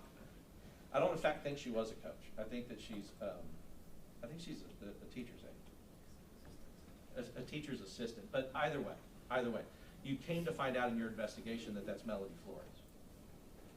I do know. You're right, that he was speaking to. So I want to go through and talk about a few of the things he told you. So he told you, for one, that he was at the high school, well, he's at what they call Mexican Park, which is with the seniors, because they were having a senior awards day or something, some senior fun day or something going on at Mexican Park, right? Yes. Okay, and then he hears it. He hears that there's a crash at the elementary school, outside the school. And then he hears that there's a person that has a gun that's going towards the school. Right? That's what he tells you. He makes two separate statements. I believe the first one was man with a gun. And then while he's en route to Robb Elementary, he hears he's running towards a school. Well, and I guess if you, I don't know, is because part of your investigation, regardless of how everything seems now, your investigation wasn't to investigate him, it was just to get his statement about what happened that day. That's correct. Right, so, just like with the other maybe 50 officers you investigated that aren't charged in this case, you weren't intending to investigate them, you were intending to find out as witnesses what happened that day, right? That's correct. Right, and as far as the dispatch, as part of that, I'm assuming you probably didn't at the time, you didn't go like listen to the dispatch to follow up to see if that's really what was going out over the radio. No, I did not. Okay. And I guess to this day you haven't done that. No, sir, I have not. Okay, but do you know from your knowledge now, because I know that I know that the Rangers spent a lot of time investigating this and eventually have some shared knowledge about what happened, either through the reports, the committee reports, the Uvalde ISD report, all the reports that don't have him guilty of anything at all. But in reviewing all of those things, have you been able to see that this radio traffic actually that's what was being radioed out, that there was first a wreck, oh my gosh, somebody's wrecked. Then there's, oh my gosh, this person has a gun. And then Adrian told you that he heard a lady got shot in the head about 2 blocks away, also while he was en route, right? Correct. And we know that was the shooter's grandmother that he Yes. shot in the face. Yes. Okay. So all of this is going on in his head, and he tells you that he responded. He took action. You would agree with that, Correct, he responded. right? And took action. That's taking action.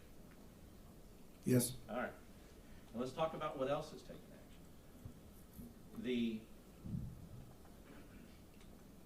Put this up here for you, please. Let's go to this one first.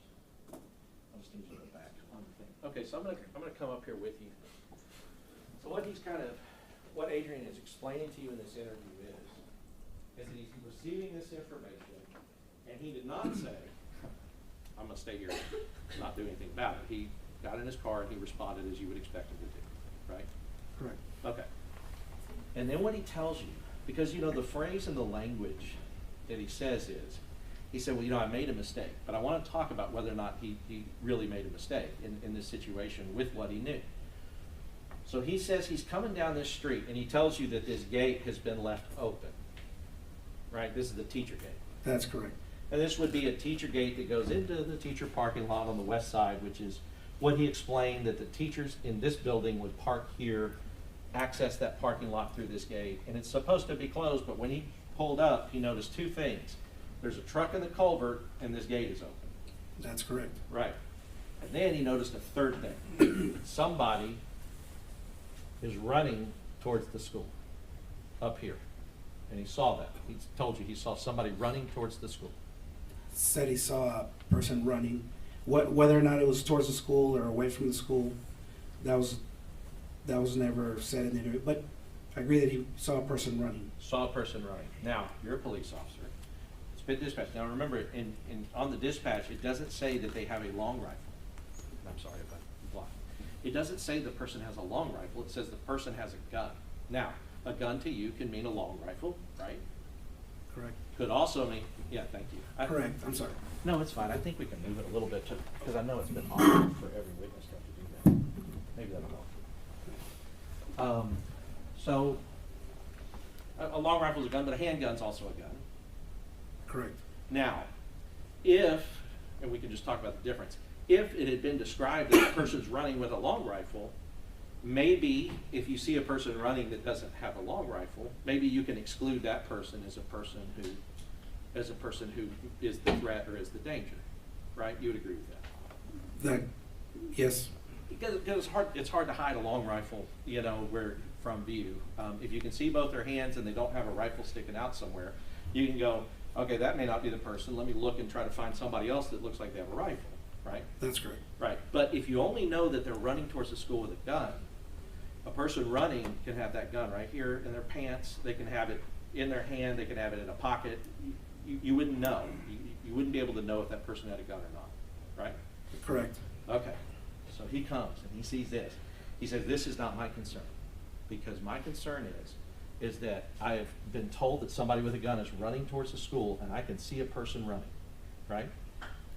Correct. Now his language, one of the things he says is, he's talking about her as if it's a she, but he tells you that at the time, I'm saying it now because I know now that it was a she, but at the time I did not know it was a she. She had short hair. I didn't recognize the person, and I believed what he's telling you by having tunnel vision, and I tunneled in on her, which he's saying her, but he didn't know her at the time. You'd agree with that? Correct. Right. I tunneled in on her. So what he's doing is you have an officer that believes that a person with a gun is running towards the school and he takes action. You agree with that? Correct. Right. Because he drives down here. Did you see the video of the funeral home, like how fast he's driving on this dirt road to get to this person? I remember seeing the video. I mean, he's, you know, his car is going, boom, boom, he's going like 50 miles an hour down this road to try to get to her. So he goes all the way where we see the car. Nico, can you back it up? Left or right? Left. Goes all the way to here. And he tells you that this is where he stopped. That he stopped his vehicle where he finally met the person who was running. Right? He said, where you see my vehicle here is where I stopped my vehicle at the time. And meaning that it wasn't like he stopped like here and then somebody moved it up here. He stopped it here, and you can agree with that. Correct, yes. Okay. So now we know that that has put him on the far south and east side of the building. Right? Yes. All right, now what he described is he said, I made a mistake, I got tunnel vision. So first of all, tunnel vision means you have identified, and it can happen, not always, but when you identify a threat and you have tunnel vision, you start focusing specifically on the threat. That can happen with tunnel vision. Are you asking me? Yes. Yes. Yeah, all these questions, you know, it's weird, it's cross-examination, so the rules say I can just ask you and kind of put a little question mark on the end of it. But if you don't agree with me, please say no. But what I'm asking is that with tunnel vision, and you're zeroing in on a threat, what that means is that you're excluding things like in the periphery, right? Correct. So if I perceived you as a threat, all of a sudden, like right now, I can see the jury out of the corner of my eye and out of the side of my eye. I can see them. I can't see them well, and I can't see their faces. But I can at least see that there's people over here. If you pulled out a gun, I wouldn't see those people anymore. I wouldn't see this anymore. I'd be zeroed in tunnel vision on you. That's a possibility. Right. Yes. And that's a common possibility, common enough that law enforcement is trained on. Right? Yes. I have enough. Thank you. So, yeah, and so let's talk about it. He said I made a mistake, but really he was mistaken about who the person was and what their intents were, or what their intent was as they were running. You agree with that? Can you reword the question? Yeah, he said, because he told you, well, you know, I made a mistake and I got tunnel vision. Well, it's not a mistake to have tunnel vision, because that happens to us without us wanting to have it happen to us, right? Correct. Right, it's like it's an involuntary thing that happens when you're responding to a threat. And so that's not him making a mistake, it's just what happened, right? Right. That's what Mr. Gonzalez said happened.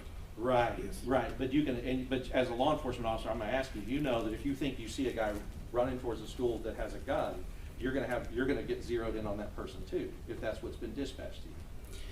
Zeroing in on a person and getting tunnel vision are two different things. I'm not disagreeing with you. I'm just, maybe I don't agree with the way you explain it, Yeah, maybe. but That's okay. But I guess what I'm saying is that any reasonable law enforcement officer who's been dispatched and the person says they are running towards the school with a gun, if they see it, and I'll tell you, this is where she was running, she fell down.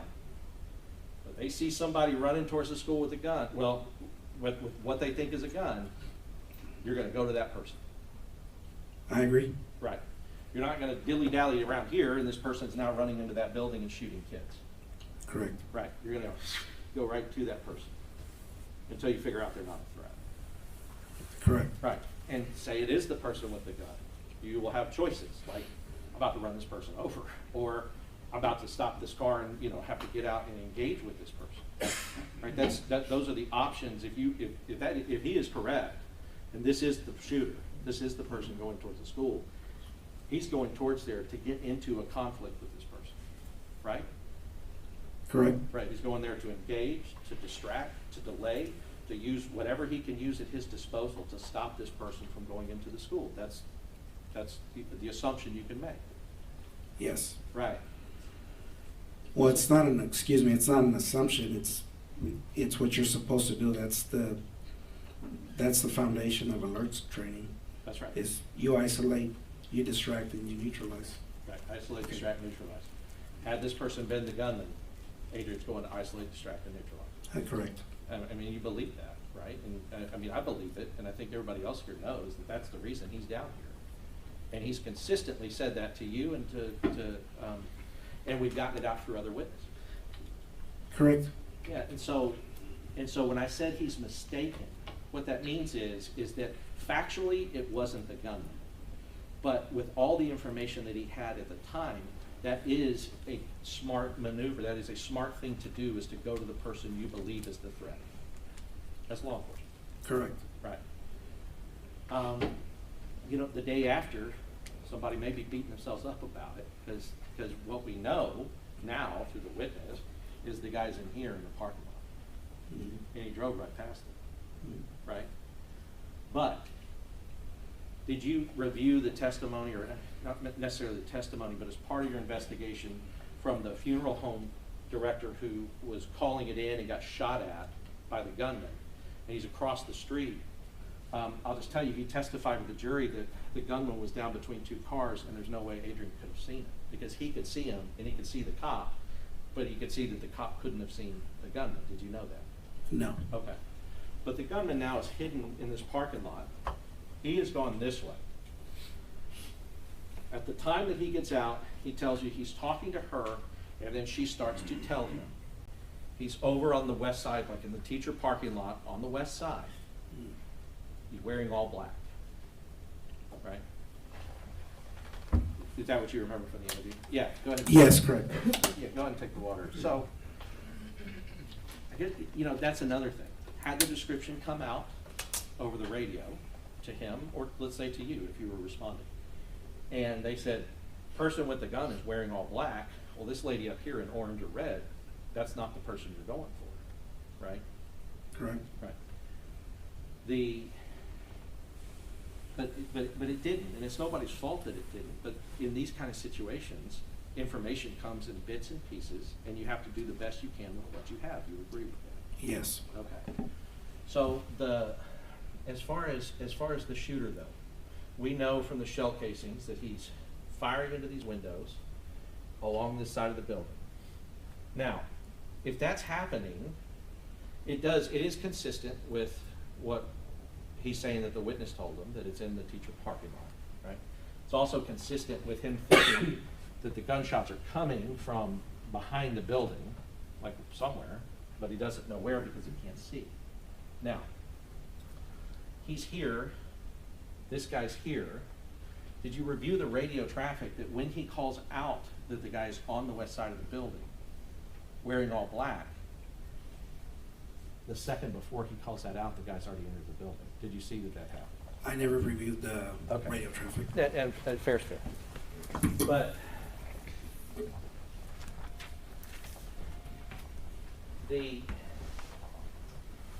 because there was another part of the interview is that he's saying, and I know you were pointing to a diagram, you made a map. I don't even have it. Did you ever give that over to the DA's office? Yes, sir. Oh, was that the one you sent over? Okay. Then I'll take that back. I hadn't remembered that we got it, but it was one of those that you sent over. I apologize. So that, talking about the map, because one of the things you said was, or one of the things he said is, he said, I never went in until I got coverage over here. And I think he was pointing to the south side of the building. You heard him say that in the interview? He was. My understanding is that he went in through the south door, and he meant coverage on the west door, because he's calling over Lieutenant Mariano Vargas in that large SUV, but for some reason Lieutenant Vargas keeps driving. Donald Page comes over to him on the south door with Mr. Gonzalez, and Lieutenant Mariano Vargas ends up on the west side. Well, you know that as a law enforcement maneuver, sometimes, so for instance, let's go back up here and look real quick. For instance, let's just imagine, let's imagine this, you see this little person right here? Yes. It's hard to see, but small. Well, imagine shooter, or in this location. There is a law enforcement maneuver where you have one person in a car, a big car, like he was saying, where you would have the car kind of roll up this side to try to provide coverage with somebody behind the engine block, that if they take fire, they're taking fire into the vehicle. That is a maneuver that you've heard of before, or have you not? Using a vehicle as cover, yes. That particular scenario, no. Right, like rolling the car real slow, and then as you're rolling the car real slow, he can pump, he can I pump understand it. what you're trying to say. You see what I mean? You can pump Yes. into the car, but you can kind of pop it over. Well, the reason you would want a bigger car for that is you want a bigger engine block, because the engine block, as we know, is the only thing that can block or stop a round like the one that he was firing. If even that does, but it's the only thing on a car that really will, because everything else is gonna go through it like Swiss cheese. No, not necessarily. I think that's more of an opinion. Okay. And I've Okay. been in trains where we've used the pillars to the cars, which is the pillars that holds the windshield, the front door, the passenger door, and we've shot multiple rounds, including practice ammo and duty ammo, and it'll stop it.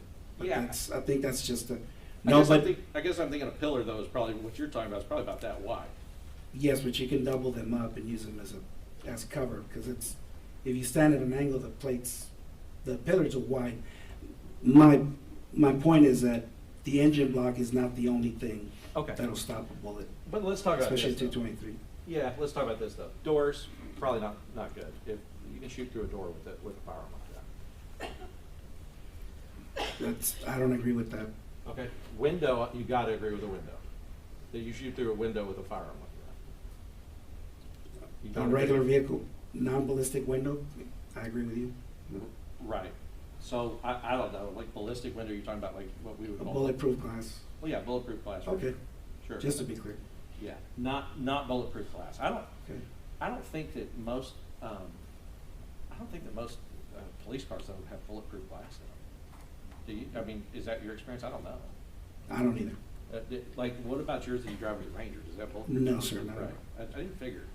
So really, what I'm talking about is like, I mean, let's just talk about a regular car, right? Like, bullets go through glass. Yes. Yes, They do teach you like, hey, if you're kind of standing next to you're just like standing next to your door, rounds can go through a door. I mean, you don't even have to have a rifle for that. I've seen 9mm rounds go through a door in a car. You agree with that it can? I'll take your word for it.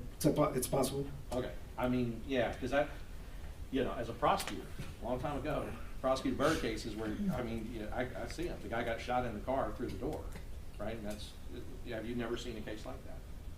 Yes. Okay, so you know too that bullets could go through doors. But the engine block, the reason why is because the engine block is big, it's steel, it's got a lot of, I guess, mass to it. And the more mass and the more steel and the more things you have like that, the more likely to block a round. With that. I agree with you. Okay. So all I'm saying is a maneuver like that, if they think that they're challenging somebody here in the parking lot who has a rifle and he has, they have pistols. Because you asked him, y'all giving rifles? He said, nope, we don't. We don't have any rifles, right? Correct. Okay, and Nico's asked the question, and I'll ask you. I mean, if you are in a situation where there's a gunman and you have your firearm, would you rather be the one with the rifle or the pistol? I'd rather be the one with the rifle. Right, especially outside. Maybe not in like very close quarters, but outside, any of that, a rifle, longer range and more accuracy. You would agree with that? Correct. Okay. So, however, if the belief is that the person is here, that's one thing that can happen with a bigger vehicle. But I wanted to point out, as part of that is that I didn't go in until I got cover. That doesn't necessarily mean I was waiting for cover until I went in. Do you see what I mean by that? Can you explain that again? Yeah, Excuse me. so in one scenario, I didn't get in until I got cover means I wasn't gonna go in. I didn't go in until I got cover means I wasn't going in until I had cover officers there. One scenario. The other scenario is I didn't go in until I got cover, which is just placing it in time when he went in. Do you see, is there a difference or a distinction? I don't think I can tell you what his intent was when he said he didn't go in, because then I'd be assuming this is what he meant. Yes. Well, and that's really where I want to get, because you know, there, and this isn't on you, but I mean, you could have asked a follow-up question. What do you mean by that? Were you actually waiting for cover before you went in, or did you just not, at the same time that you're seeing the bullet come out of the window, which determined that, okay, now we know that the person is inside the school? Are all of these things kind of happening at the same time, and then your cover's arriving as well as the time that you've noted the location? I mean, you could have followed that up, but you didn't in the interview. Correct. Right, okay. So, and what's important about talking about seeing a round come out of that east side glass is that, first of all, I'm gonna be up and down a lot, I'm sorry. Is that first of all, if he were in, because this is, I don't know if you saw it later, but this is where Donald Page's vehicle ended up parking, kind of right here, kind of even with the south door. Did you know that, the other police officer? No, sir. Okay. Well, we'll see stuff that'll show that Page is kind of in this area. But what I want to point out is that anybody standing in this area can't see rounds coming out of this window because their view is blocked by the building, right? You're saying that they're staying on the south side of the building? Yeah, like right here. Because if I'm standing here, even with this door, and rounds start coming out of these windows here, I would not be able to see the rounds coming out of the window because of the glass. I can maybe hear it, but you can't see it because there's a building there. You see what I mean? I'd have to get a better angle, or a better view of another angle, because I can't give you an accurate answer from that Sure, angle. no, I get it. So let me do it like this. If I am, we're talking about a building, so we're talking about big. So if I am a person in a building, and I'm standing on this side of the building, right? This is the side of the south side, let's say. Mhm. South side. And these windows are here, rounds are coming out there. If I'm standing here on the south side, blocked by the building, I'm not gonna be able to have that line of sight across the windows to see rounds coming out of that. You would agree? Correct. Okay. And that's kind of, because we've been out there, we kind of looked at all this, and that's how that school is. And I know you've been out there too. But, and my only point to make with that is to say, when he told you, he said, look, I'm seeing rounds come, I see something flying out of the glass on the east side. He's still up here, because up here, you do have line of sight to what's coming out of that building. That's correct. Right. And he tells you he goes down because Page has come up, and he goes down to Page. They meet here, and they go in the south door, along with, I think, two other people, the chief and somebody else, is what he said, right? Coronado. Correct. Right, so Coronado, they do that, and you've seen that hallway. You saw the hallway at the time that they're moving through the hallway, that they're going down the hallway, both south and from the north. Like videos of it, or you haven't, I don't know. I haven't seen that video. Okay, have you heard, or did you interview anybody, did you interview like Donald Page or anybody else who were the first people to go in the building when they knew the gunshots were in the building? I don't remember interviewing Donald Page. I remember I Anybody? interviewed Eduardo Canales, Uvalde Police Department. Okay, so Canales, what about anybody that, like what about the two that were shot in the exchange of gunfire with the gunman, with the shooter? I don't remember if I Canales? did. Was that Canales in the leg? So one got it in the leg and one got it in the head. It kind of grazed him. Did you know that? Yes. Okay. And that occurred, and Adrian told you that as part of the interview, that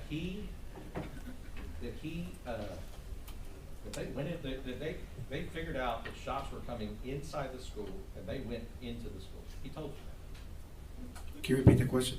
He told you that he, along with the other officers, he said he figured it out because he figured out this guy is not on the west side of the building in the teacher parking lot. He's inside this school because there's a bullet coming out of the school.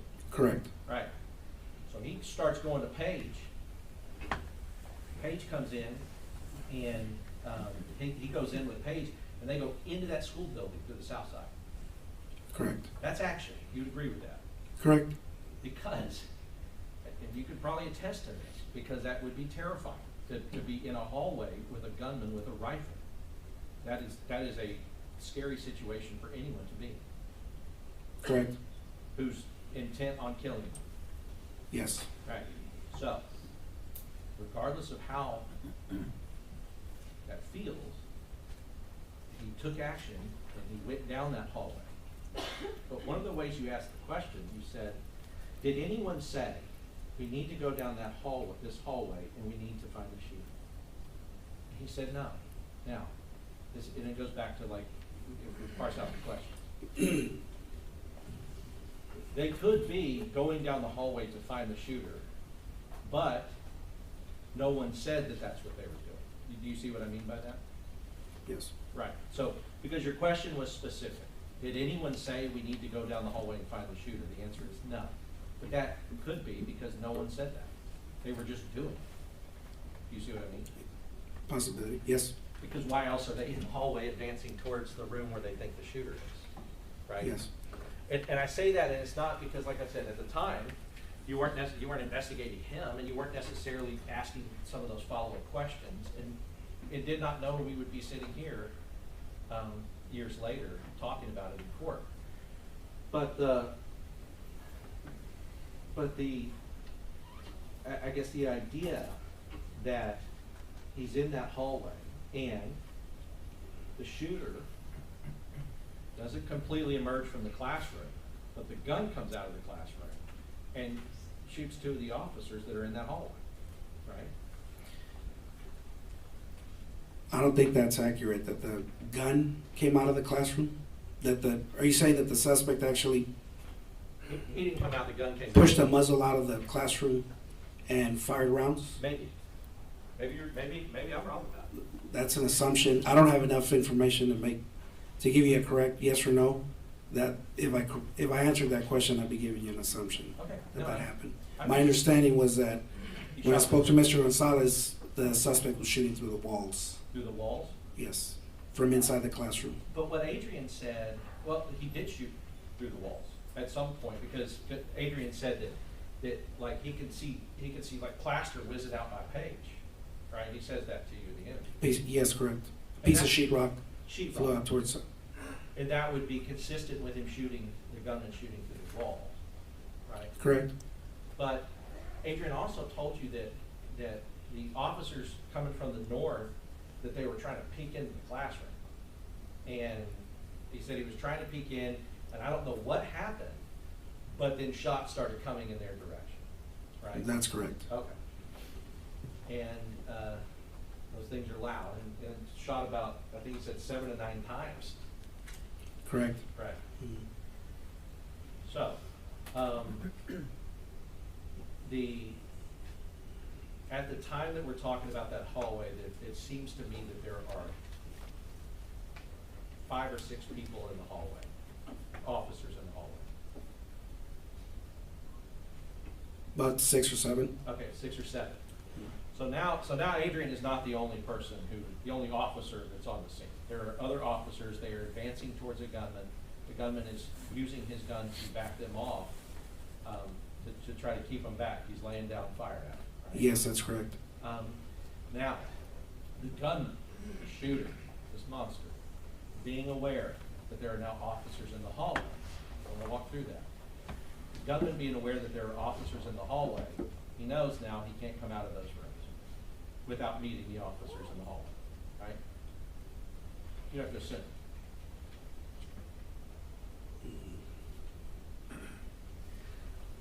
I can't answer that question because I never spoke to the suspect. I don't know what his train of thought was or what his mental I'm not saying that status necessarily- was.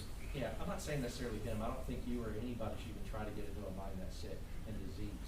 Mhm. But what I'm saying is that anybody, just a human being who sees, oh, there's police officers now in the hallway, would know there ain't any other way out except out through those windows, or I gotta come through the door, or they're gonna come through it. But that's a reasonable expectation. The officers are gonna come in. Yes, I agree Right. with that. And you know, from your investigation, you know that when they finally did breach, that the shooter was posted up in that closet directly across from the door of 111. Correct. And he was intent, I mean, the reason he was there, he was hiding himself, and he was there with his gun, obviously trained on the door. You know that, Correct. right? Waiting to be a cop killer, wanting to be a cop killer, right? Correct. Okay, so now Adrian's mere presence alone with these other officers have shown the suspect that there are officers in the hallway and that he is now contained. These two rooms are the only rooms he can go to. Correct. Okay. Then, so that's, at some point, that's containment. As well as, he doesn't, you would agree that no shooter, nobody in that position would know when the breach is gonna happen outside. There's no way for them to know inside when the breach is gonna happen. Correct. Right. So, there is a possibility that he crawled in there and stayed in there waiting for the officers for as long as it took to breach, because he wanted to be ready to be a cop killer. There's It's a possibility. possibility, yes. Right. And if that is a possibility, he didn't go to the other room and shoot any more of those children in 112. If he's posted up waiting and wanting to kill a police officer coming in, because he doesn't know when. Mhm. And he doesn't want to be caught out, not getting his chance to be a cop killer as well. That's a possibility. It's a possibility. Right. And so, there's a lot of things that people have said, but the action, at least getting down the hallway and at least taking the shooter's fire and letting them know that they were there, could have been beneficial to help some of the kids that were in 112. Could have been, Yes. by distracting him, because now he's distracted by, now I want to go and get these guys instead of going over to 112 again and looking to see if there's anybody that's playing dead, which we know that they were.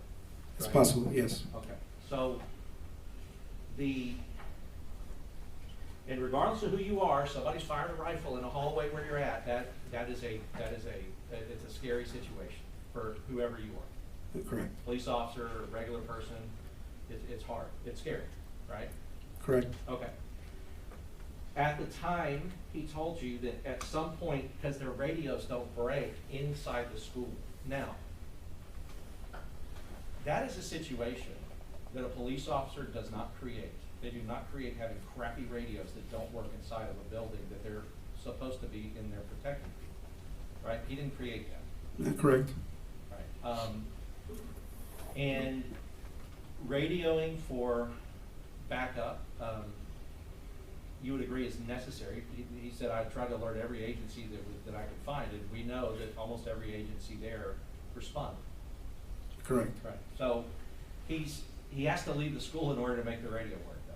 He has to back out of the hallway and make the radio work. Yes. Okay. And that's not normal. Like you would want your police officers to have their radio working wherever they are inside of the school. We want to, yes. Right. Because that's your lifeline. That's how you communicate to each other what a threat is. It's how you communicate for backups and reinforcement and things like that, right? Yes. Okay. I mean, in a situation like that, an officer who doesn't have access to a radio is at a disadvantage. Yes.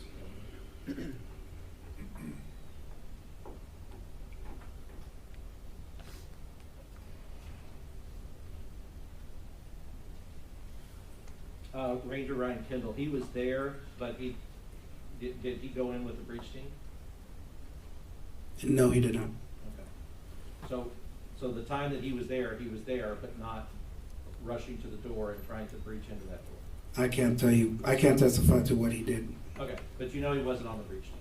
He was not on the breach team. Got it. And we heard from one of the other officers that was, which, I mean, no doubt, it's incredibly brave and good thing to do for them to have done, because as we've heard, Wayne Jackson was on the end of the stick from Border Patrol and he got shot in the head by the shooter. Correct. And you knew that. And you also, I'm sorry, because it. Just water. Yeah, okay. And the shield person in front, like they went in behind the shield, and the shield person took rounds on the shield from the shooter as they were coming in the door. Correct. All right. Without the shield, that would have just been rounds inside a human being. Correct. Right. And depending on where they, shoot in the head, dead, but if they have a rifle-rated vest, they could perhaps survive it. Right? Correct. If they don't have a rifle-rated vest, those rounds will go through a pistol-rated vest. I would assume so. Yeah. So, a dead police officer cannot help anybody else. You agree with that? Yes. Okay. So,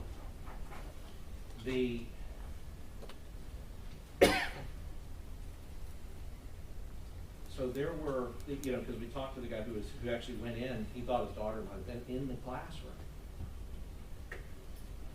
Arrived at the school, figured out what was happening, and he said he arrived at 11:56 and the breach team went in at 12:50. So even him, even a person who went in and thought this is the last moment I'm spending on planet Earth because this guy's about to shoot me.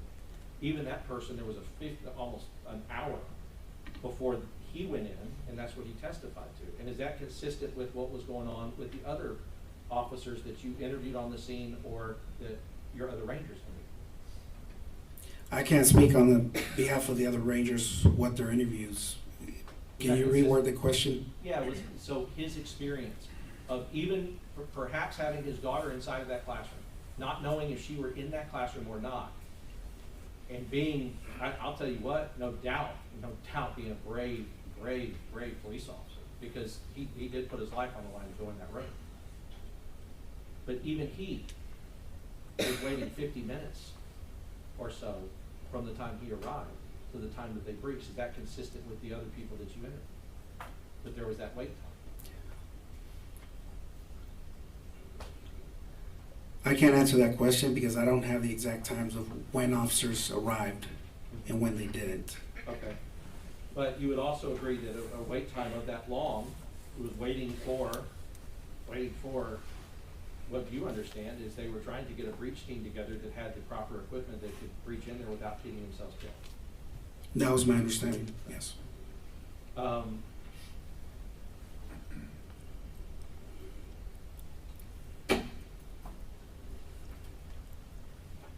Now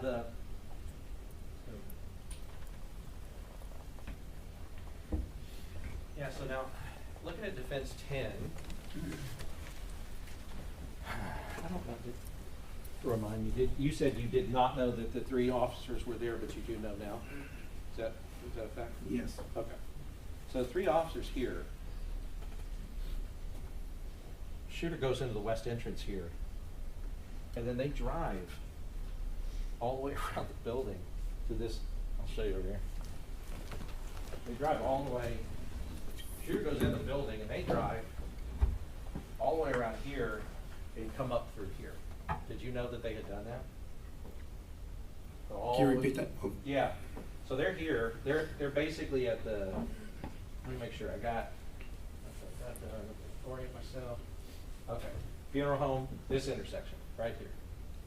At this intersection, they're in a, like their cars are in a formation, I guess, and you know they're ducking because they think people are shooting at them, or somebody is. So the shooter goes in this door, this entrance, and they drive around here, and then they run up through here and go into the south door. Did you know that as part of? No. Okay. It'd be weird, right, to see somebody with a gun go into a school and then drive around the school and then come up through there, right? I don't know what their intention was in doing so. Well, You'd have to make an assumption that that's what happened. Sure, but you would expect it's like, you know, you'd be driving right up to that door and then rushing through the door after the shooter. That's what your alert training says. Correct. Right. It would say you get from here to here and you run in there and you do whatever you can do with the shooter. Correct. With whatever you have. All right. And that's because you've seen it with your eyes and you've seen what's happening and you have to follow up on it. Now, in this particular situation, there was a wreck that happened first, right? Yes. Now, in your interviews with your officers, did you interview Uvalde specific officers or teachers or anybody there that talked about the bailouts that happened basically all the time in Uvalde at that time? Yes, I did. And did they talk to you about that it was with such frequency?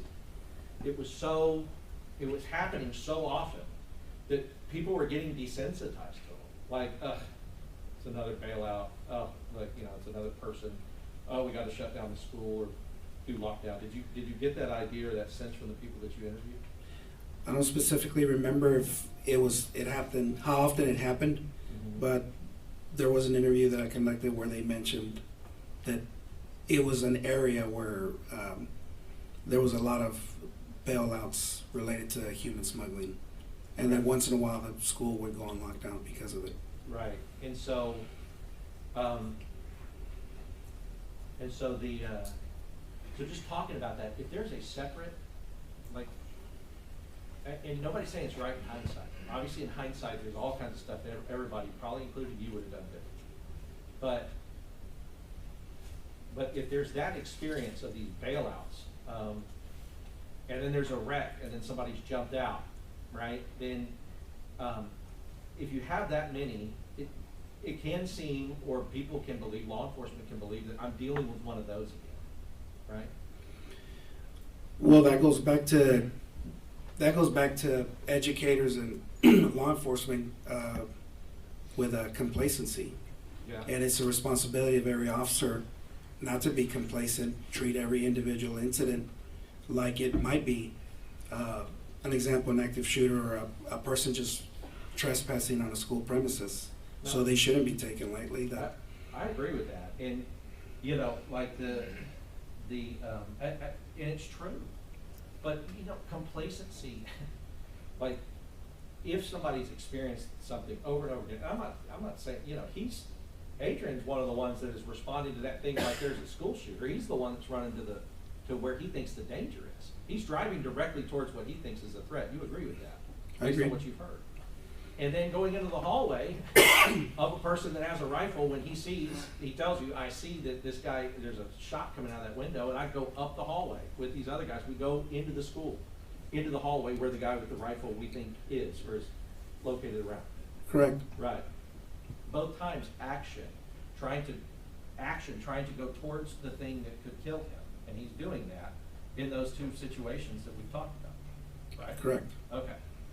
So, I guess what I mean is with complacency, it's not just, I'm not talking about Adrian, but I'm talking about if you have all these bailouts and things are going on all the time, if your first thought is not that they're going into the school to hurt children, but going through this school to get away from us, it's not a great thought. That's our face. I agree with you.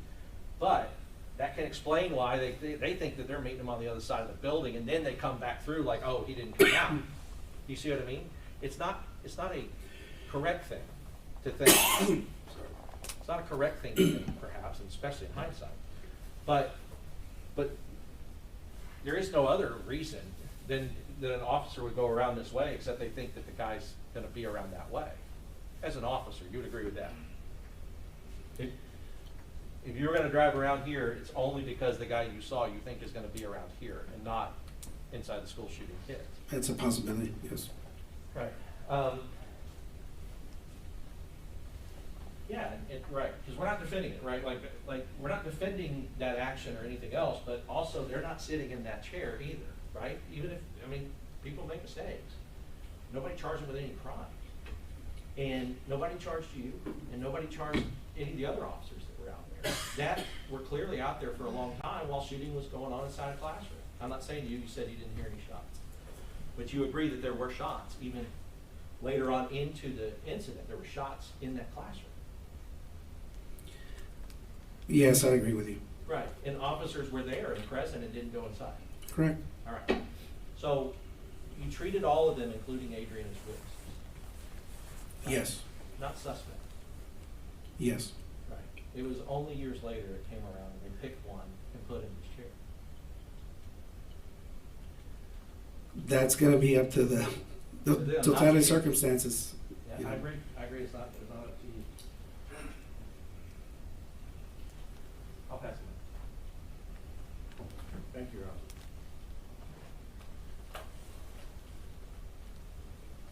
Just want to start tying down a few details, okay?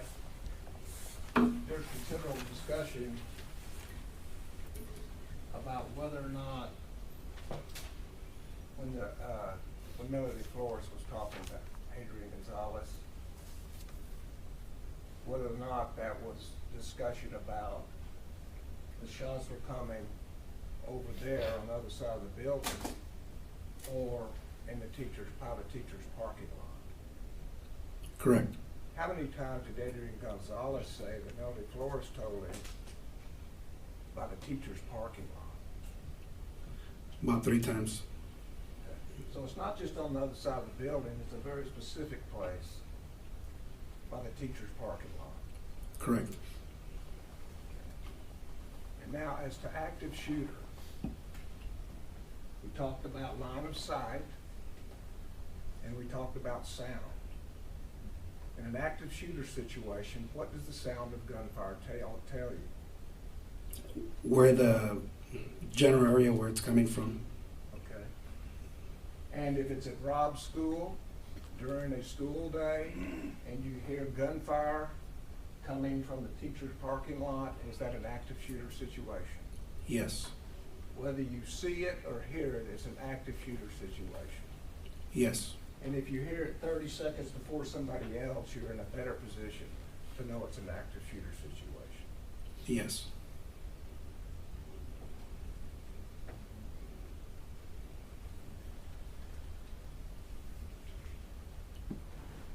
And if you hear it's an active shooter situation and you're a police officer, what are you supposed to do? You're supposed to, the proper thing to do is isolate the suspect and then distract and then try and neutralize. So you move to the sound of gunfire as, You move to the sound of gunfire, yes, try to distract him, try to isolate him, or try to neutralize him, take him out. yes, And of course, a dead police officer would be no help to the kids in 111. of course, A dead police officer would be no help to the kids in 112.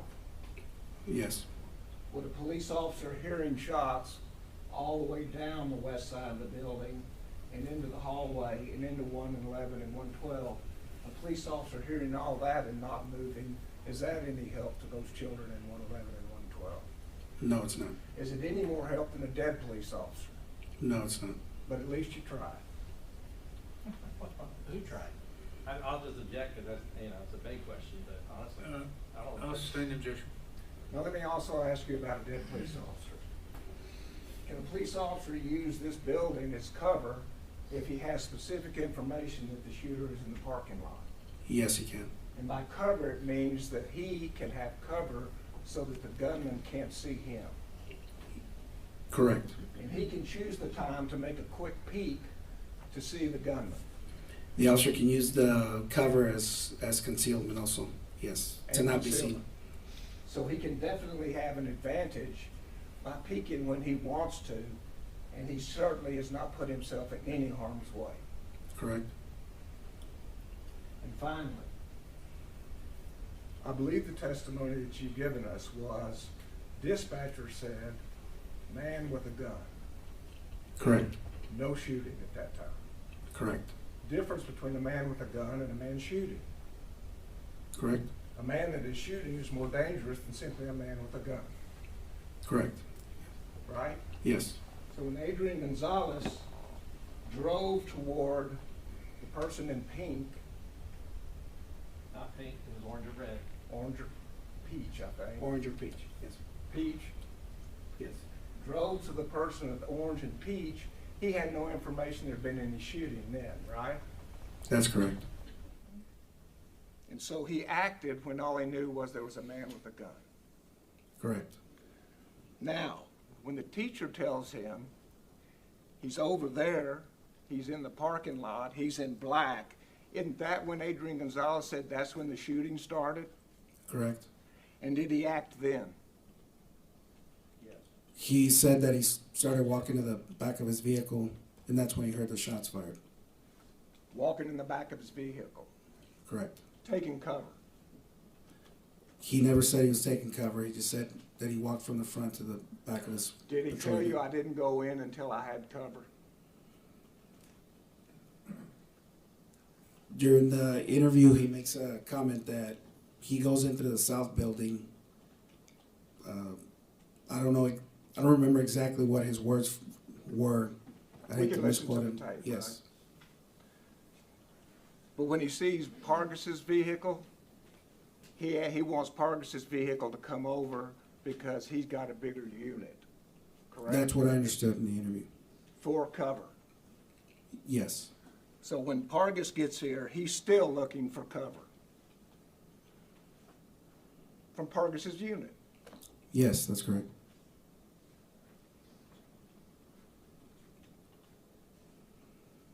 And so when his supervisor, his boss arrives, and 3 other people arrive, and they're told to go in, at that time he goes in, correct? Correct. And at that time, he knows, and has known for some time, that there are already shots in the classroom, correct? He saw glass breaking out of Objective. the east side. Mr. Gonzalez says that I got an objection to leading. Your Honor, he's qualified him as an expert. Well, you can't lead an expert in saying correct after every sentence. Okay, I'll sustain the objection. Rephrase it, please. Hey, y'all cut that other one loose. We're not doing it tonight. Okay? This is the last Yeah, area. either way. I can't keep staff here that long. So- Very good. I apologize. And so, did Adrian Gonzalez tell you anything about seeing glass come out the window? yes, he did. And would that indicate that there's a shooter in the room where that glass is coming out, That's what he believed. Yes, sir. not the hallway? Can you reword that question? The room would not be the same as the hallway. Correct. And he was not the first one in, correct? No, he wasn't. Donald Page was the first one in, correct? What, can we back up to that other question? I'm sorry. When you said that the rounds went through the window, Mr. Gonzalez says that he knew the shooter wasn't outside the building. He knew that he was inside the building now. Not necessarily that he was in the hallway or in one of the classrooms, but that's how he was able to tell from outside to inside the building. But he didn't go in until there were 3 people for cover. Correct. And he was not the first one in. Correct. And do you know how long it was between the time he heard the first shots and when he finally went in? I do not. Do you know how many children died in that period of time?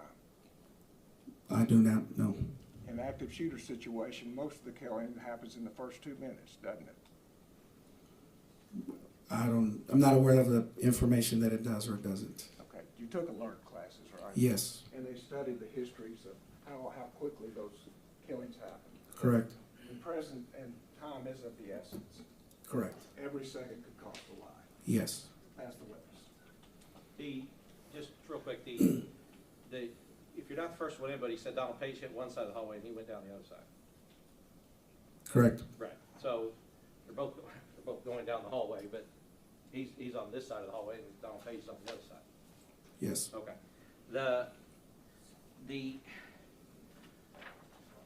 The prosecutor is trying to mash it all into something that fits the reason this guy's Objection sitting to his here. comments, that's what I'm trying to do, Your Well, Honor. that's what he's trying to do. I'm gonna I'll object. sustain the objection. Yes, Your Honor. Rephrase it. Yes, Your Honor.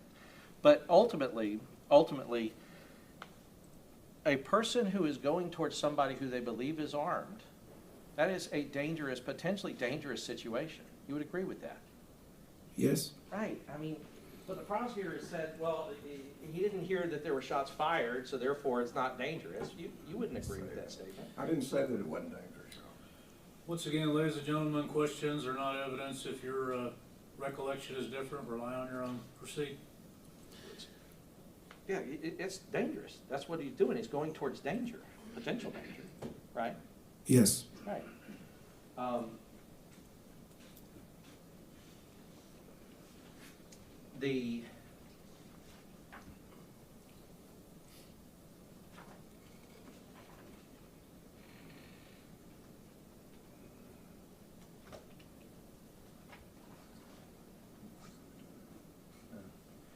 The doors, the outer doors, inner doors, outer doors, inner doors. Those doors are locked, and the shooter has a harder time getting inside. You would agree with that? Which doors are you talking about? The Outer. inside doors or the outside doors? Both. Start with the outside. The outside doors? If they're locked, he can't get into the school, or he has a harder time doing it. You would agree? He has a harder time getting inside the school. Right. He'd have to maybe back up and shoot it a bunch of times, I don't know. But it would be more difficult for him to do that. Yes, Okay. Inside doors, that's why we tell him to lock the doors, is because inside doors, if they're locked, shooter has a hard time getting in. Yes. All right, and gives officers more time to delay and distract and all of those things that we talked about. Yes, of course. All right, now, the prosecution's own evidence shows the video, the second, when he's able to call out that the person is on the west side of the teacher parking lot, the shooter has 1 second before that already entered the building. So you can cut a pie at the field all you want. The second he got it and snuck a peek, he would have been looking at an empty side of the building because the shooter was inside of it. Did you know that from your investigation? No, sir. All right. But he did tell you the second, once he saw a bullet come out of the building and realized he was in the building, he started moving towards the building from his car to where Donald Page was. Yes. All right. That's it, Judge. Pass it with us. And the time on the dispatch will say how long that distinction is that correct? Between radio, yes, between the time Mr. Gonzalez radioed anything, it'll show that time. So if Adrian Gonzalez knows he's in the building and then dispatches, and then we then know when he heads toward the building, that will tell us how long has passed that Adrian Gonzalez did nothing when he knew the shooter was in the building. Correct? Correct.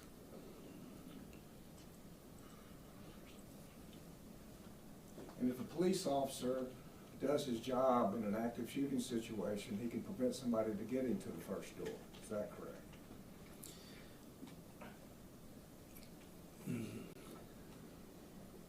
In a perfect example, yes. If everything fell into place, exactly, yes.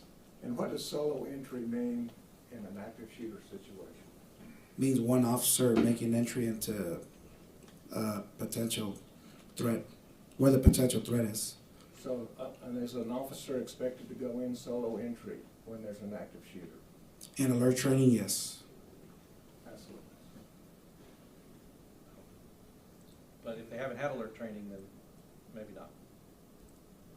If the officer hasn't gone through alert training, I wouldn't expect him to follow any of the procedures because he doesn't know. Pass it with us. If he taught a class on it 2 months earlier where he said solo entry should be prepared for, then you might expect him to go in solo? Yes, sir.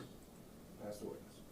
I have nothing for you, Judge. I've forgotten, are we on cross? Yes, sir. Direct? I'll stop it here. I got nothing. We're all further. done? Yes, sir. Is he excused, not subject to recall? Yes, sir. Okay, we're We gonna want look him at on recall, Judge. We want him subject to recall. All right, so we're gonna hold that other witness till 8:30 tomorrow morning. We'll do that matter outside the presence of the jury. I need the lawyers here at 8:30. Need y'all back at 9 o'clock.